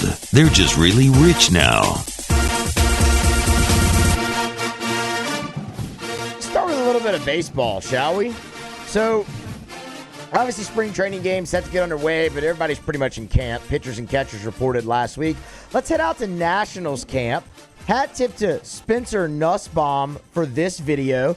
Dylan Cruz dug into the box for some live ABs today.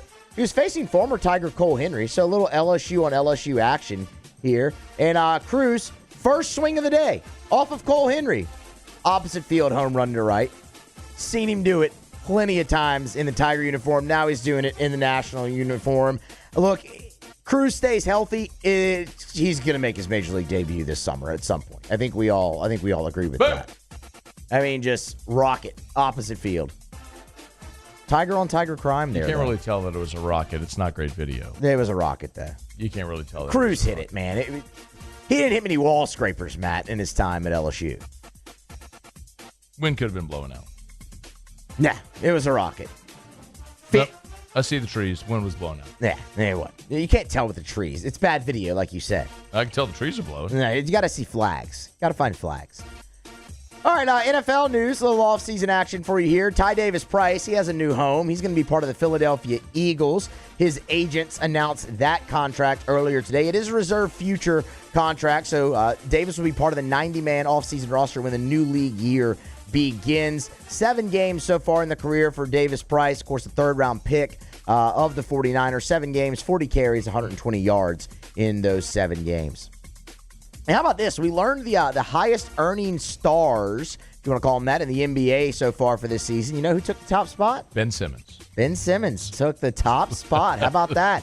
$5.4 million per game for Ben Simmons. Now, he hadn't really played many games so far this season, been out a lot, but still a wealthy man, that Ben Simmons. It's because of his injury. So it's like the Ja Morant was second. Yeah. $3.7 million. Also hasn't played many games this year for much different reasons Simmons than Ben. Getting 5.4 a game. Oh, my God. How about that? Well, he's producing. He's back now, and he's producing. It's Tigers in the pros. They were presented by Relief Windows and ReliefWindows.com. Energy efficient replacement windows, beautiful entry doors, hardy plank vinyl siding. Oh, yeah. They do indoor shutters as well over at Relief Windows. They're just the best. If you need windows, if you're thinking about it, one thing when we talk about Relief Windows that we never, ever talk about here, we never talk about price because, as your mama used to say, you get what you pay for. And if you're just getting quotes to find out who's going to sell you windows the cheapest, that's not going to be Relief Windows. But if you want beautiful windows, custom made for your home, measure twice to install once, a great customer service experience where the job's done right, well, they won't take $1 from you until they're done and you're thrilled, then you want Relief Windows. And that'll be your only call. It's Relief Windows. 288-8138, 288-8138 for Relief Windows and reliefwindows.com. By the way, Paul, pull this back up. Look at the video of Cole Henry pitching to Dylan Cruz.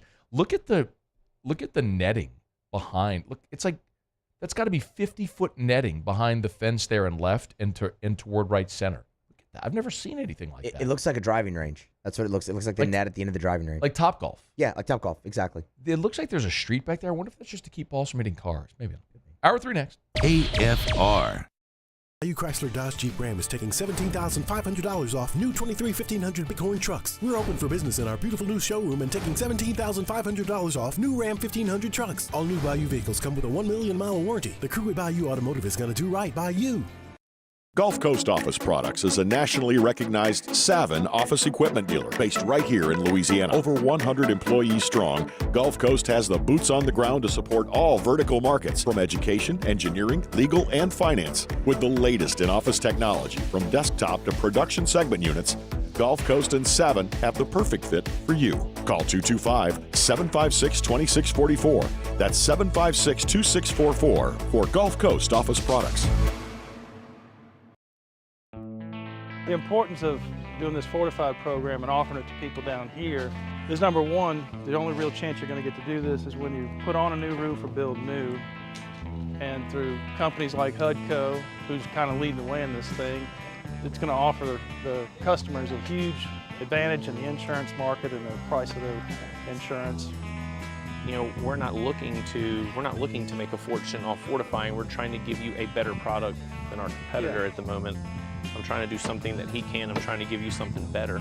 So a lot of these insurance jobs, you're getting a re-roof, you're only paying your deductible. Let's sit down and talk about the fortified and let's see what it does to your insurance premium. You're getting a steal.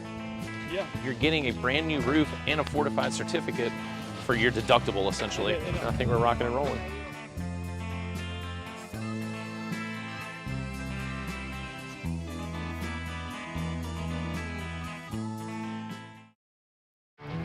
There it is, the extra mile, on the border of expected and extraordinary for those willing to go further, like vans customized for work or play, with safety and tech to keep you connected, supported by a 5-star sales, service, and finance team, and backed by the 1-star you know. So go the extra mile. It's never crowded, because so few have what it takes to go there. Mercedes-Benz Vans. I've been doing business with Luba for 25 years. They're dependable, trustworthy. It's just the attention to detail with our clients. Our folks have years and years of experience. They're highly trained professionals. But many companies have that asset. What I'd like to think makes Luba a bit different is that we use those talents in a way that truly is dedicated to serving the needs of the folks who depend on us.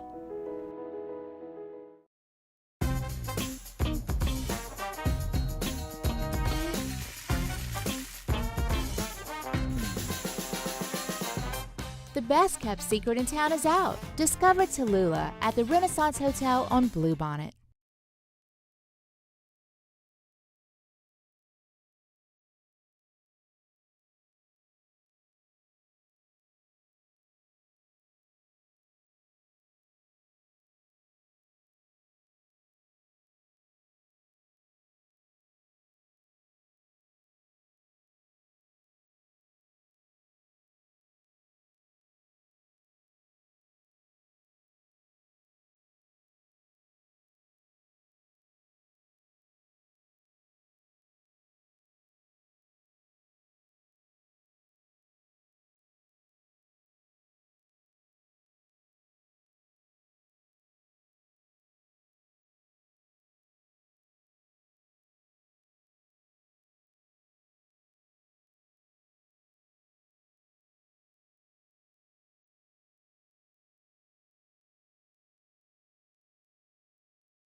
This is SportsCenter.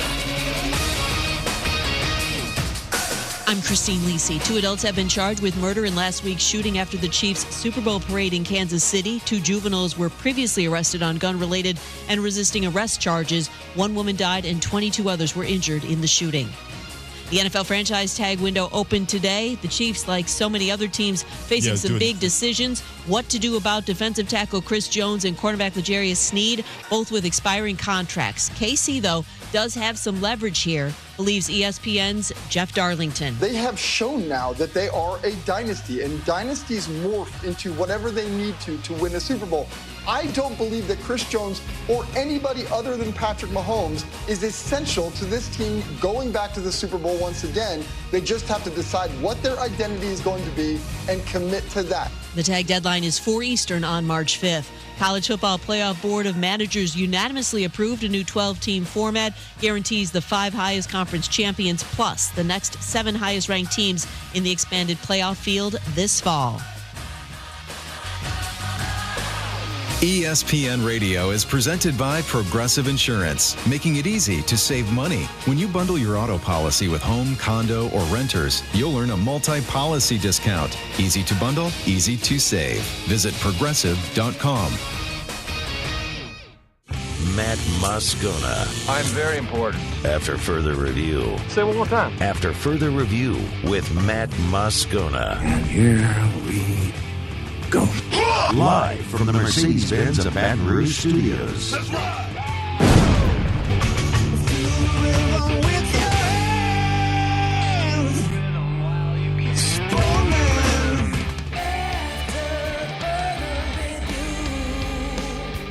Hour 3, off we go. Welcome aboard. Glad you're with us. It's AFR, powered by Sunshine, your hometown John Deere dealer in Louisiana. I'm Matt. Love you, Matt. Paul O'Neill. They're chanting Paul O'Neill's name. So. And Mr. Toby Tomplay.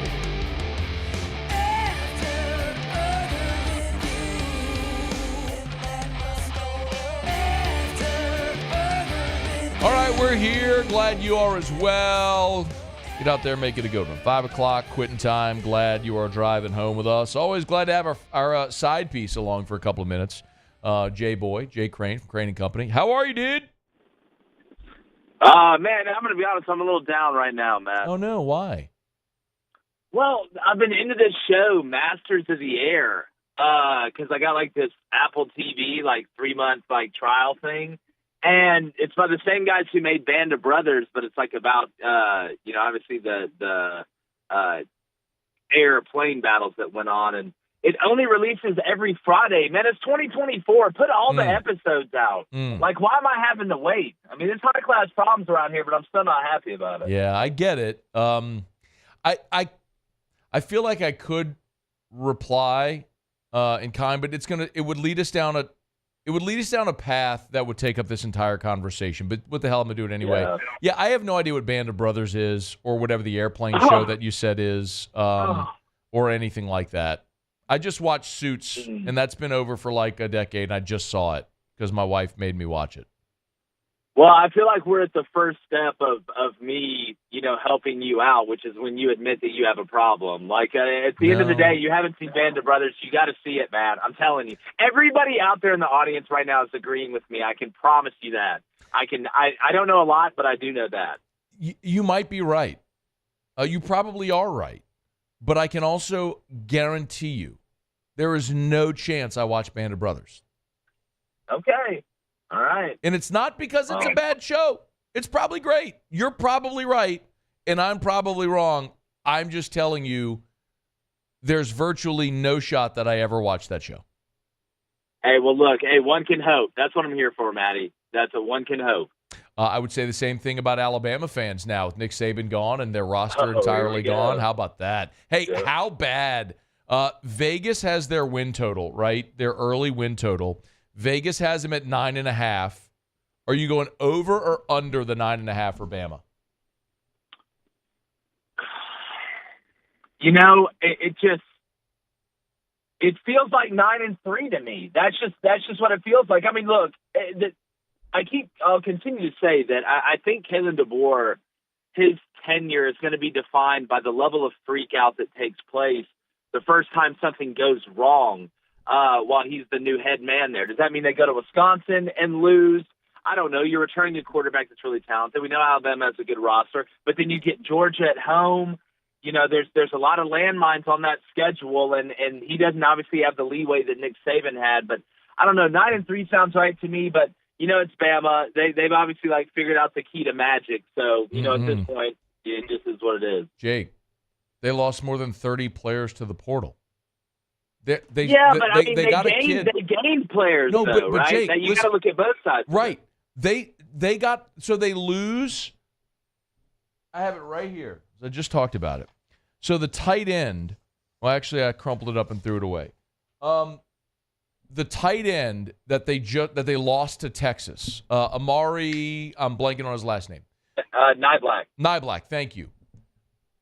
They just signed a tight end from Washington, who was a no-star recruit coming out of high school, went to Cal Poly, transferred to Washington, had 4 catches last year. You're not replacing 1-1. They are decidedly worse at every position where they've lost someone via the portal. You lose Caleb Downs, okay. You go sign a safety out of Michigan. Fine, Jake. The kid they signed out of Michigan has started 5 games in 2 years. He's a backup. They just lost literally the best safety they've ever had in the history of that program as a freshman and replaced him with a backup in Michigan. They're worse everywhere. Matt, and listen, we've all seen the way Alabama's recruited. I can promise you this. No, I'm not saying Alabama's going to be elite or better than they were last year. They made the playoff last year.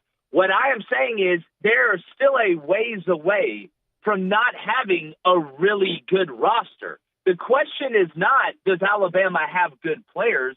It's that, do they still have enough good players with what they were replacing even without the transfer portal at certain positions to be able to go win a championship? I don't think so. But that doesn't mean that this group of talented players, the same ones that went down and beat USF with a lacrosse player at quarterback, can't figure it out and be able to do something and slip up and get in there or get hot at the right time.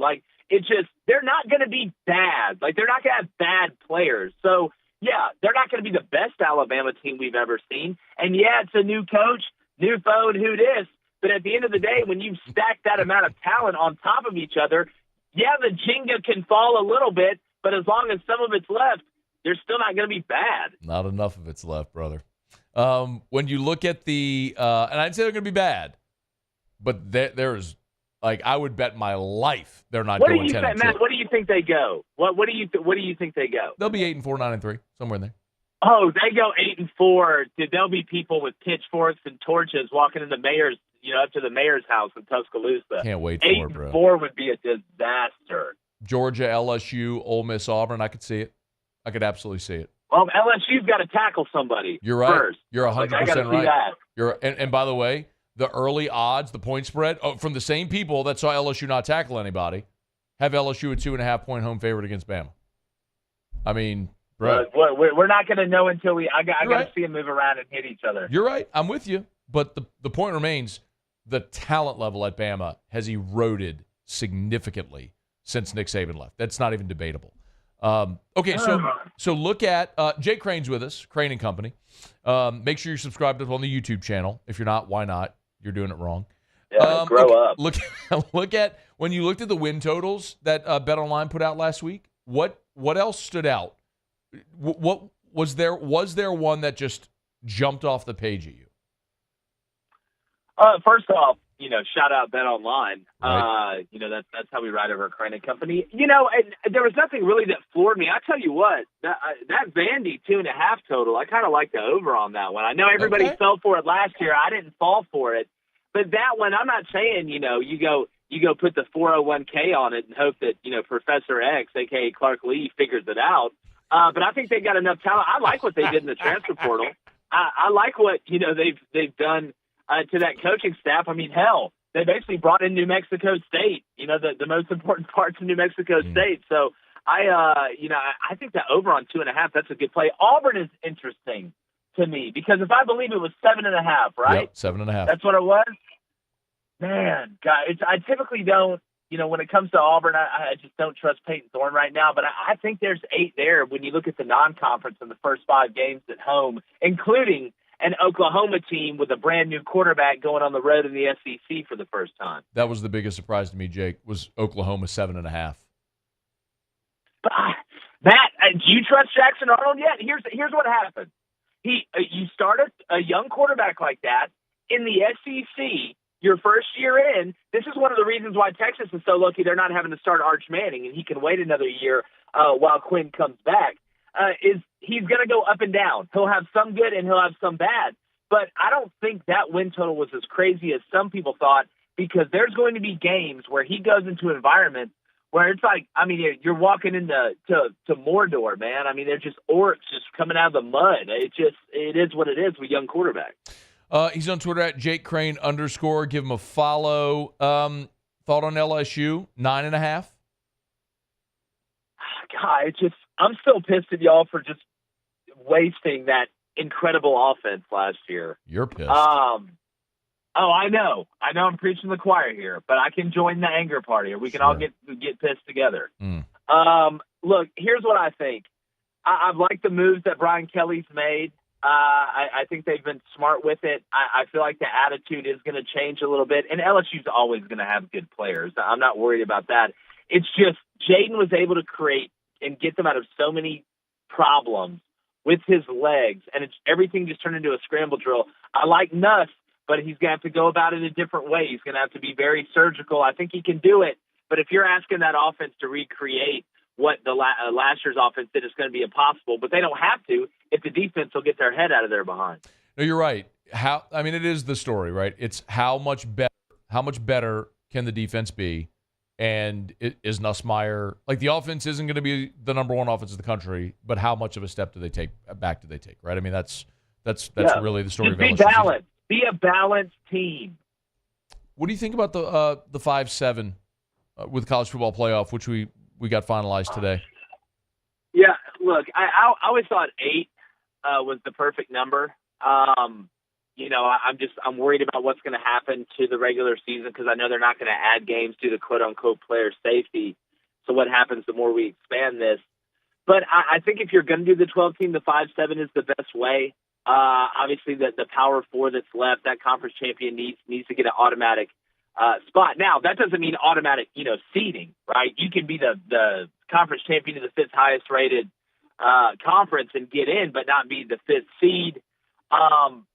I think at the end of the day, am I worried about the direction of the amount of teams? Yes, but I know when we get to it, I'm not going to be sitting there the day of those games like, God, I'm so angry. I'm just watching this. I hate it. I don't understand why anybody would be opposed to a 12-team. What's your argument against 12? Here's what, Matt, my argument isn't against 12. I think 12 is the cap. I wanted to start at 8 because I know they're going to add more, because it's just like on the campaign with the guys that want to triple the already double profits. They just don't stop. They're going to see how much money this makes. They're going to add more.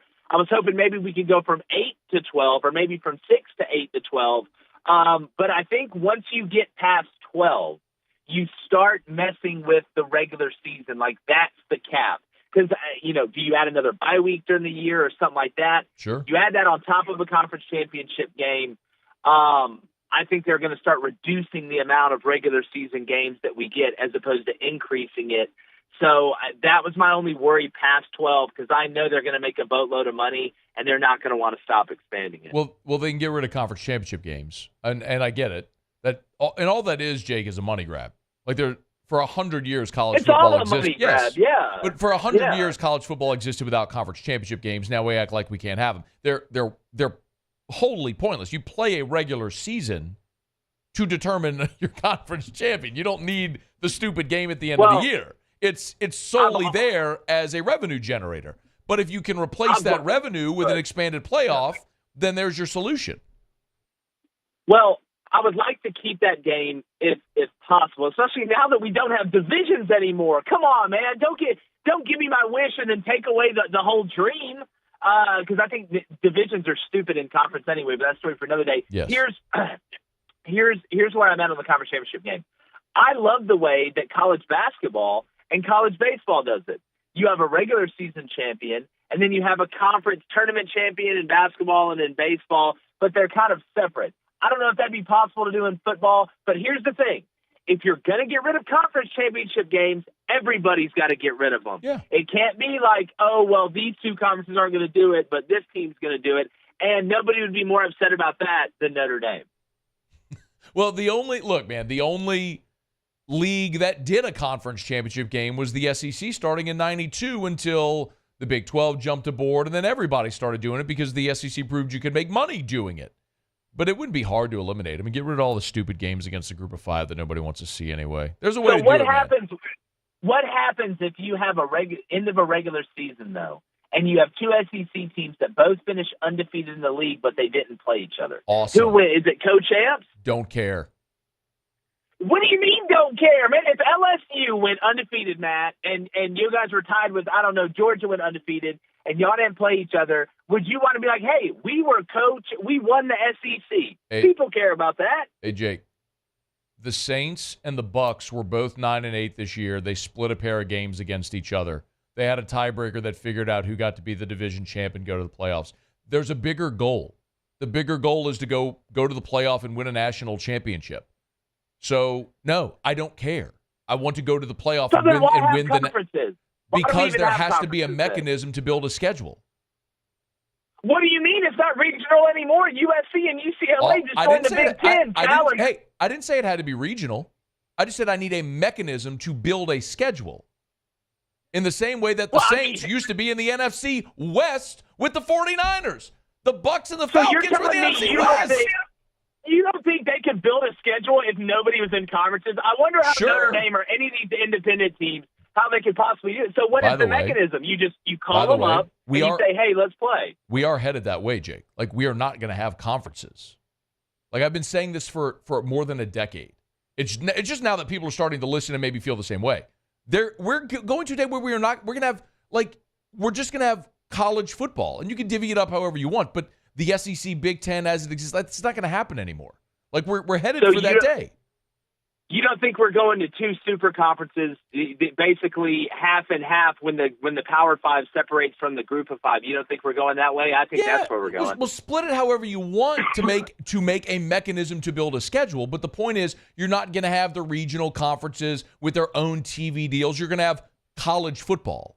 And college football, like the NFL, will have its media deal like it has with all the networks. Like, that's where we are inevitably heading in your and my lifetime. Like, that's going to happen.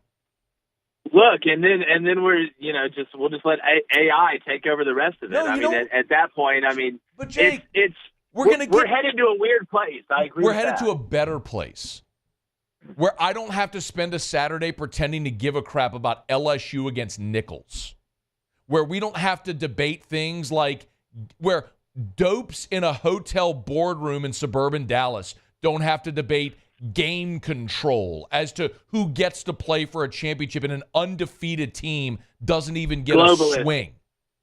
Globalist. Come on, man.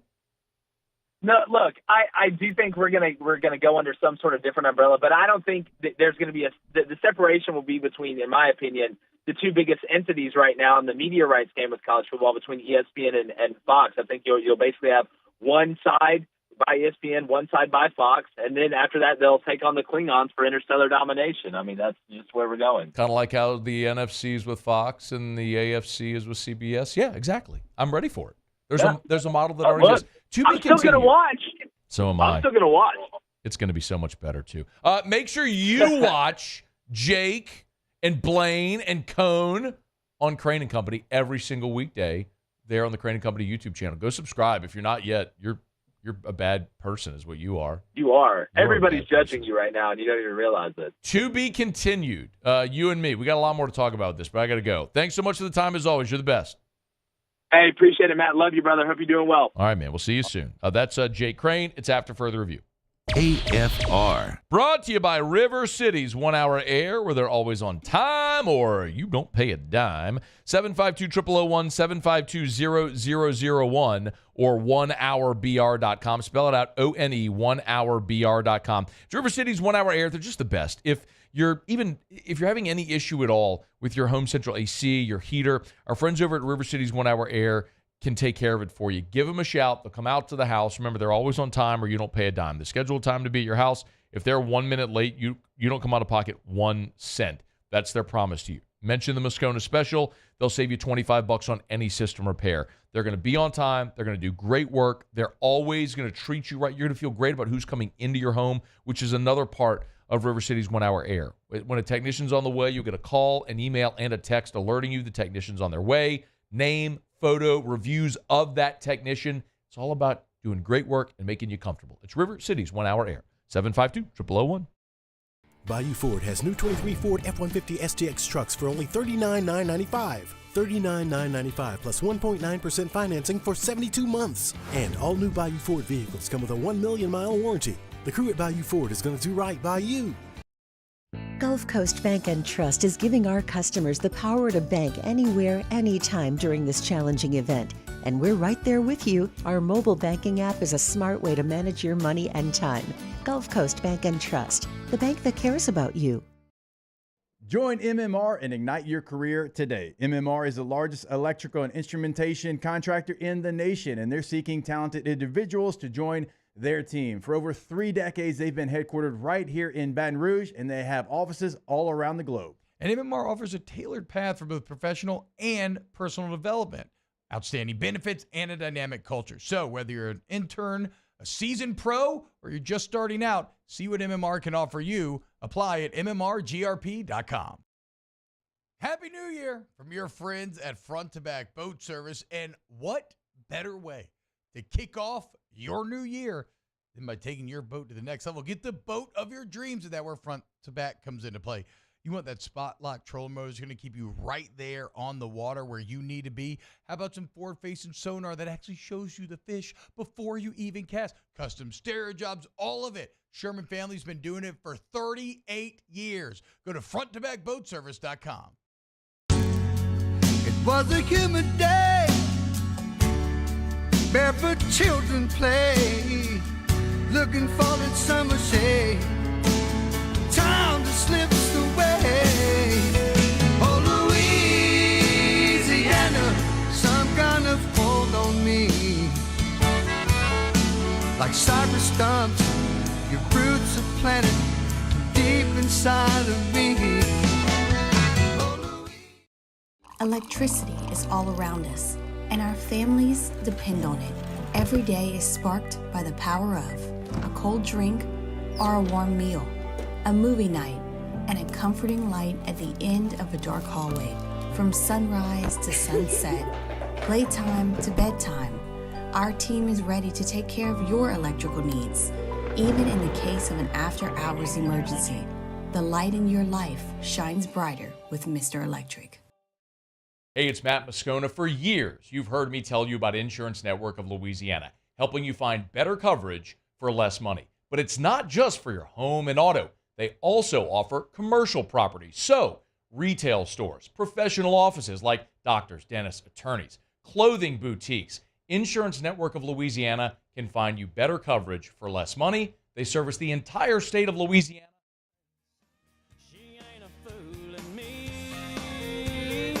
She thinks my tractor's sexy. It really turns her on. After further review, powered by Sunshine, your hometown John Deere dealer in Louisiana. I got an email from a guy named William Ibergen. I can't imagine being this angry of a human being. So Jake Crain was on, and he was telling me about Band of Brothers, and I said, have you seen Band of Brothers? Yes. Have you seen it, Paul? Band of Brothers. It's a TV show. I have not. Yeah, it's a series, Okay. TV series. He said, T-Bob, you are ignorant. Ask T-Bob about war history, you soft MFer. So first of all, my name's Matt, not T-Bob. Yeah. I don't need to ask T-Bob about war history. I was a history minor. I know plenty about the American wars and a lot of wars throughout history. I I love history. I think it's great, and I think war history is fascinating as well. And a lot of things, I don't think I'm soft or an MFer. Certainly wouldn't listen to someone's show then send them an angry email calling them an MFer because I disagreed. My only point, William Ibergen, is I don't watch TV. We've talked about this on the show a bajillion times. I don't watch TV shows. I watch live sports for my job, and when I'm not watching live sports or working, I spend time with my family, or I do a lot of things that make money because I like to work, I like business, and I'd like to create content instead of consuming content. So I don't watch TV shows. I do podcasts and vlogs and live streams and all different types of stuff. And I watch live sports or spend time with my family. Like, that's what I do. So I'm not going to commit the time to sit down and watch that series.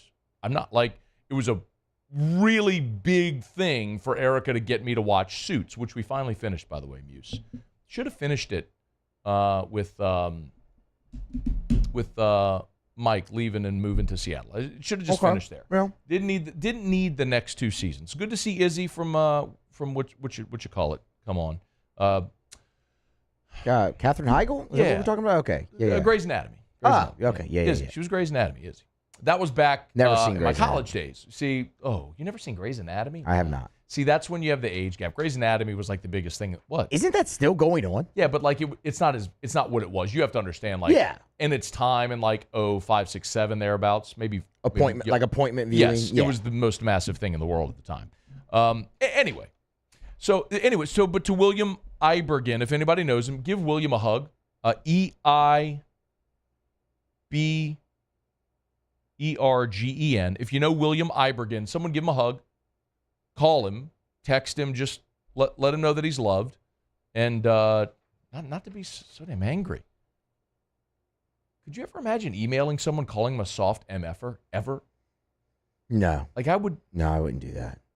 Total stranger. What a weird guy. Yeah. What a weird thing to do. Anyway, okay. Thanks to Jake Crain for being with us. Shea Dixon was here last hour. Ross Jackson was here in hour number 1. You missed anything? AFR On Demand presented by Breck Golf. Book your tee time at golf.breck.org. That's golf.breck.org. They always have golf tournaments as well throughout the year, so you can always go to the website. And if you go to golf.breck.org and you look at the top, you'll see tournaments and events. Just hit the tournament schedule, and you'll see what they have coming up. So like coming up beginning of March 2nd and 3rd is the City Park Championship. 36-hole stroke play. You can register right there online at golf.breck.org, golf.breck.org. So the NFL free agency window is coming up next month when the league year begins. We know that the opportunity for teams to franchise tag their free agents starts today. But I found this so interesting because with free agency around the bend, ESPN took a look at the best landing spot for the top 50 free agents. And there's some that I think would be really interesting to this audience. For example, they have Kirk Cousins as the 3rd best free agent, and they name the best landing spot the Atlanta Falcons. As a Saints fan, I think that would be fascinating because I think that's a much more suitable fit for Zach Robinson when you consider Zach Robinson has been with the Rams where they've had Goff and Stafford and Baker. That seems like it would fit more than some of the other proposals we've seen, like a Justin Fields trade or drafting Jaden Daniels. That would make more sense, Kirk Cousins in Atlanta, but we'll see. Couple of 3 LSU guys on the list. They got Danielle Hunter as the 8th best free agent in the entire NFL, and they project him to go as the best fit to the Rams. Patrick Queen and Devin White are on the list as well. Patrick Queen, they have his best fit the Denver Broncos, so heading out west to pair up with Sean Payton. And then one that would be just absolutely devastating for all of us here is Devin White, who, as bad as it was to see Devin White in a Tampa Bay uniform, it would be even worse to see Devin White in an Atlanta Falcons uniform, which is where ESPN projects Devin White. But there was one interesting one because of the top 50 free agents as they spell it out. Again, this is ESPN.com. They rank the top 50 free agents in the NFL, and they listed their best landing spot for the top 50. They have one of the top 50 going to New Orleans. And remember, the Saints historically they'll have one big ticket item. Like start a free agency, that first round, usually there's one big ticket item. Then when the market settles and the second wave of free agency comes, they kind of go by on the discount rack. This would be interesting. ESPN projects that Zadarius Smith would be the best landing spot for the New Orleans Saints. So the New Orleans Saints would be the best landing spot for Zadarius Smith. They say it'd probably be a one-year deal, but they like the fit, his pass rush, versatility. They could use him off the edge or inside as a stand-up defensive end or nose. 60 career sacks, had 5.5 this past year in Cleveland, and the Saints had a real issue rushing the passer. They were 28th in the NFL with just 34 sacks this past season. So it goes without saying, yes, the Saints need help rushing the passer. Maybe you get it in the draft or maybe you get it here in free agency. A quick note about Zadarius Smith. If you remember, he started his college career at East Mississippi Community College and went to Kentucky. That's probably where a lot of us might remember him. He was a fourth-round pick of Baltimore and had a really good start to his career. He made the Pro Bowl 3 times. He made it 19 and 20, and then in 21 he had back surgery in Green Bay. And as a matter of fact, he played one game that year in 2021. He played the opener against the Saints when the Saints blew out the Packers in week 1. It was like 38-3. That was the only game Zadarius Smith played in 2021. Came back in 2022 and made a Pro Bowl with Minnesota. And then this year in 2023, Minnesota traded him to Cleveland, and his production really fell off in Cleveland in 2023. He did have 5.5 sacks this last year, but relative to his Pro Bowl years, it was down. But he did prove in 2022, Zadarius Smith did, that even after the back surgery, he could be a really productive player. He's made a Pro Bowl that year in a season with Minnesota. The question is, could he revert to that 2022 form in Dennis Allen's defense? And we have seen, obviously, really good edge rushers in this defense, from Cam Jordan and Trey Hendrickson. Carl Granderson has been a really productive player. So there is opportunity in this defense for guys like Zadarius Smith. The question is, at 31 years old and having had back surgery a couple of years ago, how much more does he have in the tank? That's why it would make sense as a one-year deal. But then does it make sense for Zadarius Smith to sign in New Orleans, or do you try to go to a contender? That's sort of the interesting thing. But the Saints have a need for an edge. Cam Jordan had 2 sacks last year. Let me say that again slowly for those that forgot. Cam Jordan had 2 sacks in 2022. 17 games, 2 sacks. That's his lowest total since his rookie year when he had 1. Now, Carl Granderson, you paid him last year, and he's proven to be a really good starter for you. But you drafted Isaiah Foskey sort of as that heir apparent, with an early second-round pick a year ago, and Foskey played in 10 games, was a healthy scratch for a lot of the year, played in 10 games and had 0 sacks on the season.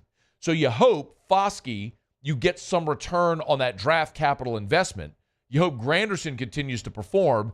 Maybe you get a little more out of Cam Jordan, but you are preparing for the inevitability of Cam Jordan's career ending and when that's going to happen. And listen, clearly you've invested a lot of draft capital in the secondary, and in particular at corner, where you've got Marshawn Lattimore, you've got Alontae Taylor, you got Paulson Adebo. You feel good about that spot. And Demario Davis is still playing at an all-pro level, and Pete Werner, as long as he's healthy, is a really good player as well. You went interior defensive line last year in free agency and got some good production out of Nathan Shepard and Colin Saunders, and you drafted Brian Brzee. Your issue is on the edge. You feel really good about Carl Granderson, but it's the other side that's a problem in rotation. So maybe Zadarius Smith makes sense. My only other thing, like if you're not going to address edge rusher in free agency, then you almost have to do it with the 14th pick.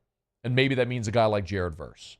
If there's going to be edge rushers, but there's also, I think, a better opportunity that you have a top 10 caliber overall player in the draft on the offensive side available, just because of the run we're expecting on quarterbacks and receivers at the top of this draft, which is going to push offensive tackles and defensive players down in the draft. So there should be a lot of value for the Saints there at 14. Maybe it's draft. Maybe it's a guy like Zadarius Smith, as ESPN.com suggests. Okay, it's After Further Review.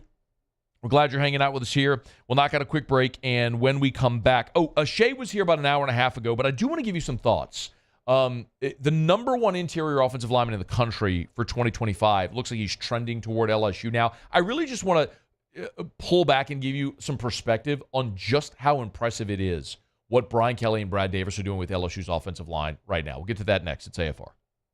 AFR. Brought to you by Glow Resources. You know where to find them. They're online at glowresources.com. That's GLO, glowresources.com. Tell you all the time, go to the website, check out Glow Resources. They're just the best. Listen, Glow Resources has thousands of employees that they place in jobs all over the world in so many different industries. And they have a 93% retention rate. Think about your company. When you go hire, what's your turnover rate? Skilled blue-collar labor or white-collar positions, management positions. What is your turnover? If you want to reduce that turnover, you want to hire skilled workers that fit your job that are going to stay and have Glow Resources handle everything. glowresources.com. GLO, glowresources.com. Glow Resources, they are a first resort for quality and long-term effectiveness. They are complete employer solutions. glowresources.com. There it is, the extra mile, on the border of expected and extraordinary, for those willing to go further, like vans customized for work or play, with safety and tech to keep you connected, supported by a 5-star sales, service, and finance team, and backed by the 1-star you know. So go the extra mile. It's never crowded, because so few have what it takes to go there. Mercedes-Benz Vans. I've been doing business with Luba for 25 years. They're dependable, trustworthy. It's just the attention to detail with our clients. Our folks have years and years of experience. They're highly trained professionals, but many companies have that asset. What I'd like to think makes Luba a bit different is that we use those talents in a way that truly is dedicated to serving the needs of the folks who depend on us.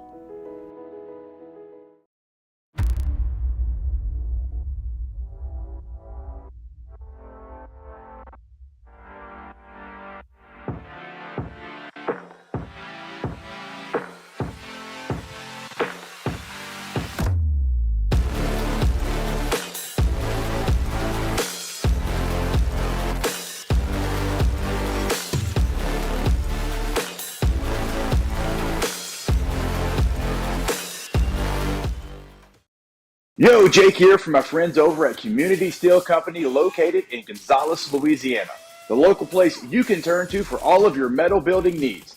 Notice I said local, not Houston, not Dallas, not Atlanta, but right here in Gonzales. Visit them at their brand new state-of-the-art website at communitysteelco.com or pick up the phone and give them a call today to answer all of your questions on your metal buildings, roofing and sheet metal, and any other steel needs you or your business need at 225-647-2020.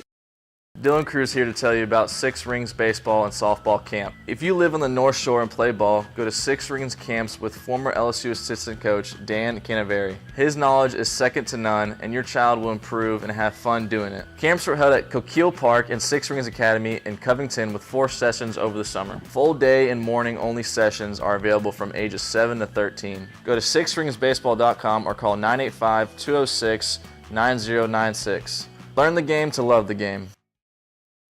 Jerry and Benny Payne began Central Plumbing Company out of their driveway in Tanglewood Subdivision. 50 years later and 4 generations down the road, we continue to serve Baton Rouge and the surrounding areas for all of their plumbing needs. Residential, commercial, industrial, or hospitality, Central Plumbing is here 24/7, 365. We want to thank our customers, family, and friends for 50 years. She thinks my tractor's sexy.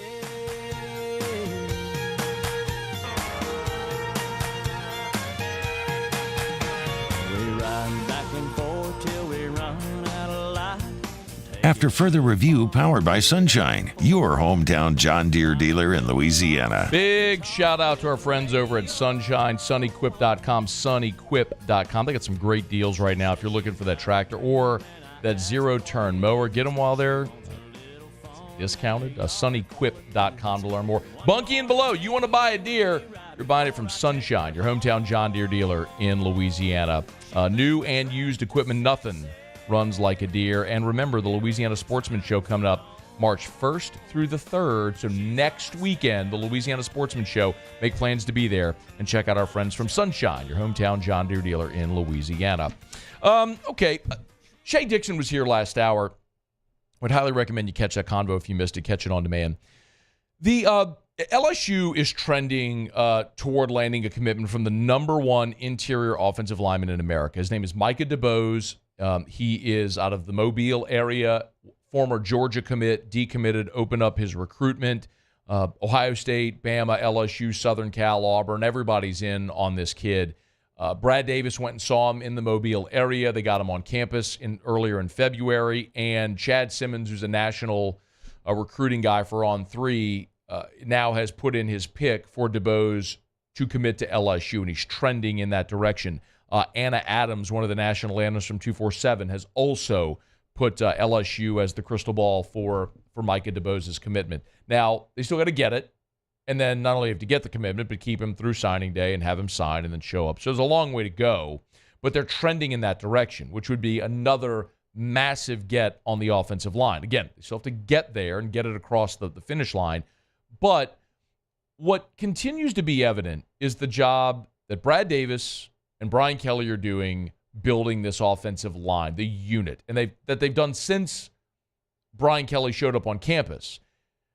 And I know we've talked about it and how they've gone from Will Campbell and Emory Jones and another 5-star in Lance Hurd, who I know now has transferred out to Tennessee, but Weston Davis, a 5-star that you flip, Cohen Eccles, player that you just flipped from Texas A&M as well, another big interior offensive lineman. Like, you are churning out elite level offensive line recruits and putting talent toward the draft. And what we're going to start seeing the draft effect of that next year in earnest when you see guys like Garrett Dellinger and Will Campbell and Emory Jones, Miles Frazier, all hit the draft next year. But I wanted to give you some context. LSU historically just has not produced a ton of offensive linemen in the draft. Part of that is the state. The state of Louisiana generates a ton of talent at the skill positions, running backs, receivers, cornerbacks, defensive backs. And you do see defensive linemen as well. You don't see in Louisiana a lot of linebackers, quarterbacks, offensive linemen. That's a rarity.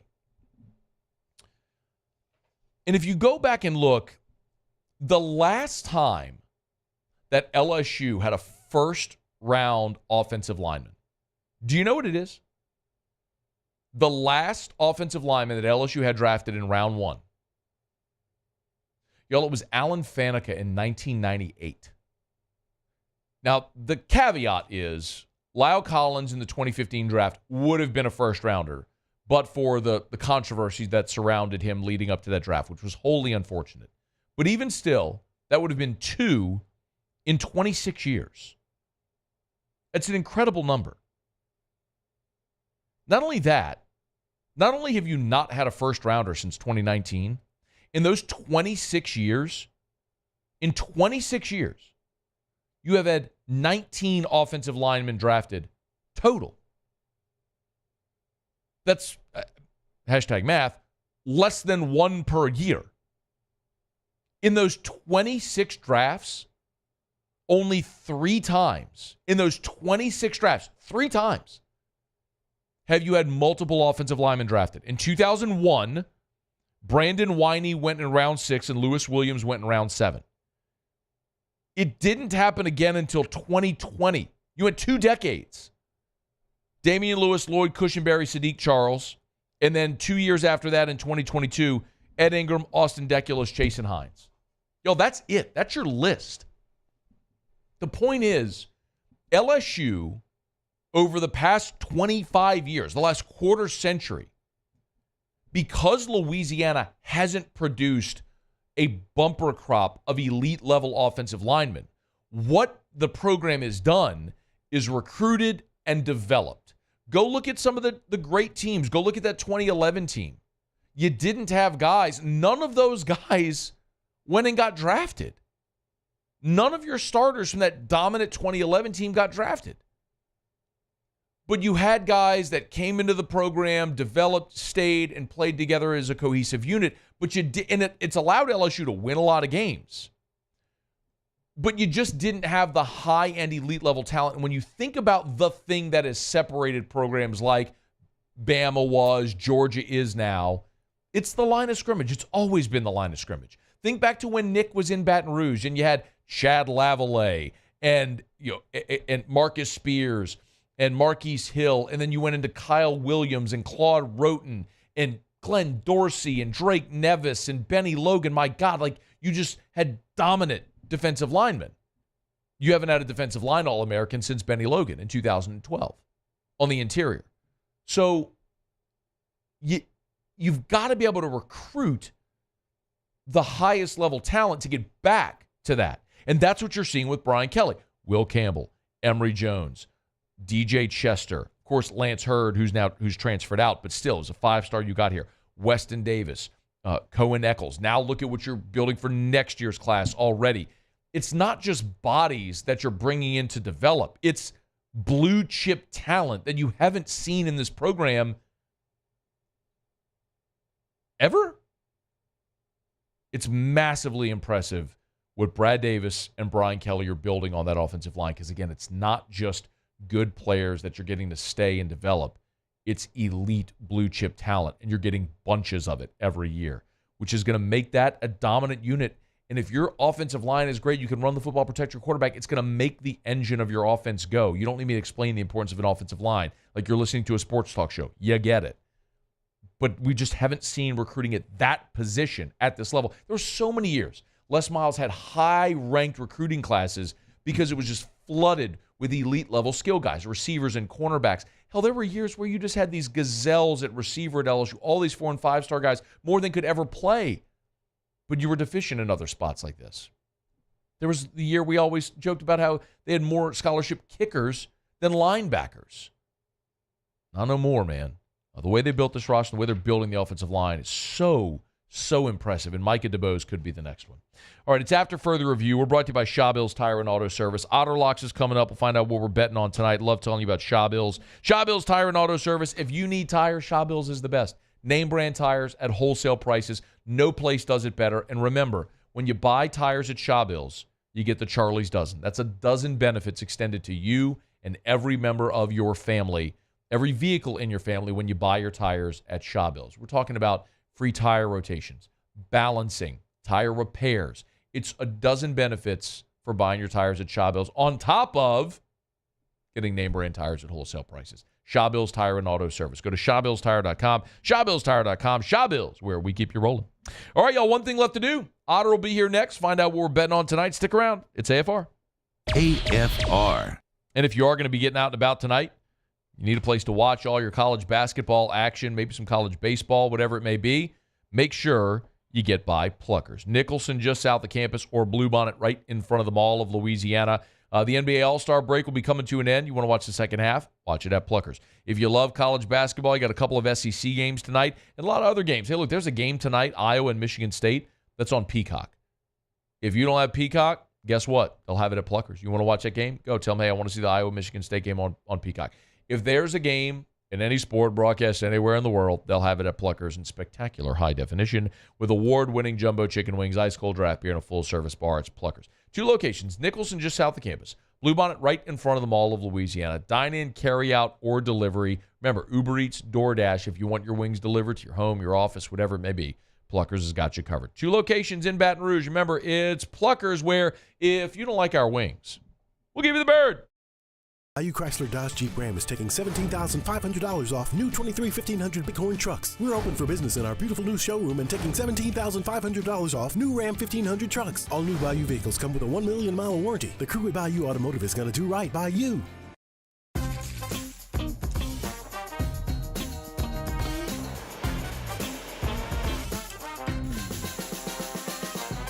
The best kept secret in town is out. Discover Tallulah at the Renaissance Hotel on Bluebonnet. The Windsor Senior Living Community in Mandeville, Louisiana is a beautiful, vibrant apartment community geared towards seniors.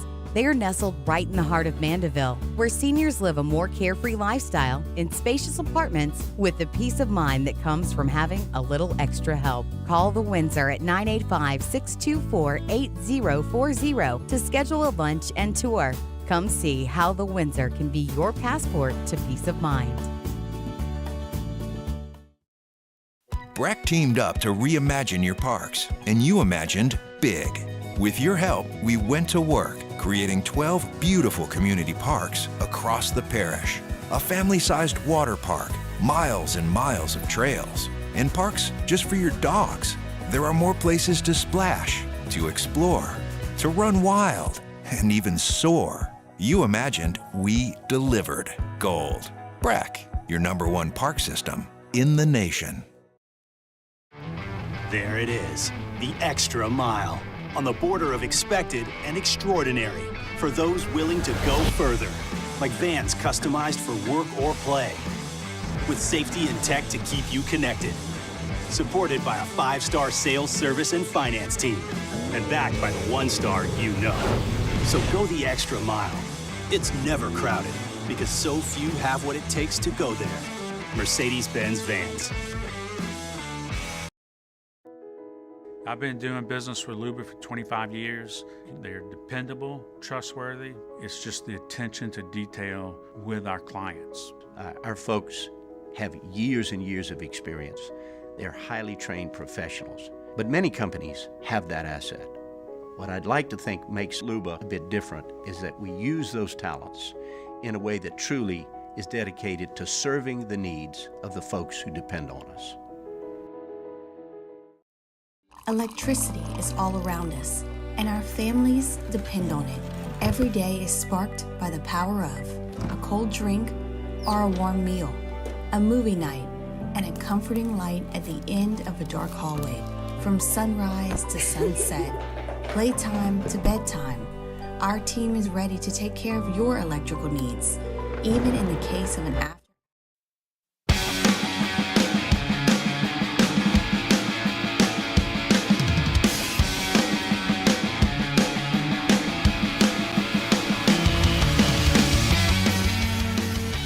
After further review, powered by Sunshine, your hometown John Deere dealer in Louisiana. Down the stretch we come, final segment here on a Tuesday edition of AFR. One thing left to do, find out what we're betting on tonight. Time for Otter Locks. Otter Locks, presented by Lofton Staffing Services. At Lofton, we put people to work. Call us today at 924-0200 or go to lofton.jobs. So we turn to the one and only, the incomparable and often incomprehensible, the Ottfather himself, Jimmy Ott. Otter, how are you? Good, Matt. 2 blowouts and two tight ones, huh? Yeah, man. 2-1-1 last night for me. I guess it depends. Muse got a different line on Houston, so he lost. He had Houston 9. I had 8, so a push there. But still, good night overall. Profitable night at 2-1-1. So let's keep it rolling, man. What are we looking at tonight? All right. Go to the big one in Omaha. And, you want to talk about, an emotional win for UConn. A lot of rat poison going their way. Unanimous #1 in the poll this week. Everybody's talking about them, and rightfully so. And, just a tough spot against the toughest opponent. Well, not the toughest. They're going to go to Marquette still. But Creighton's playing as well as Marquette is right now. And just, following the win. Modest win streak right now for Creighton, 3 in a row. Omaha, that place sells out every game. And I just think this is UConn's going into a really tough spot. Listen, I think they're the best. As everybody has said early in the season, I think their roster was better than it was last year. Keep in mind, Matt, this time last year, they lost 5 of 6.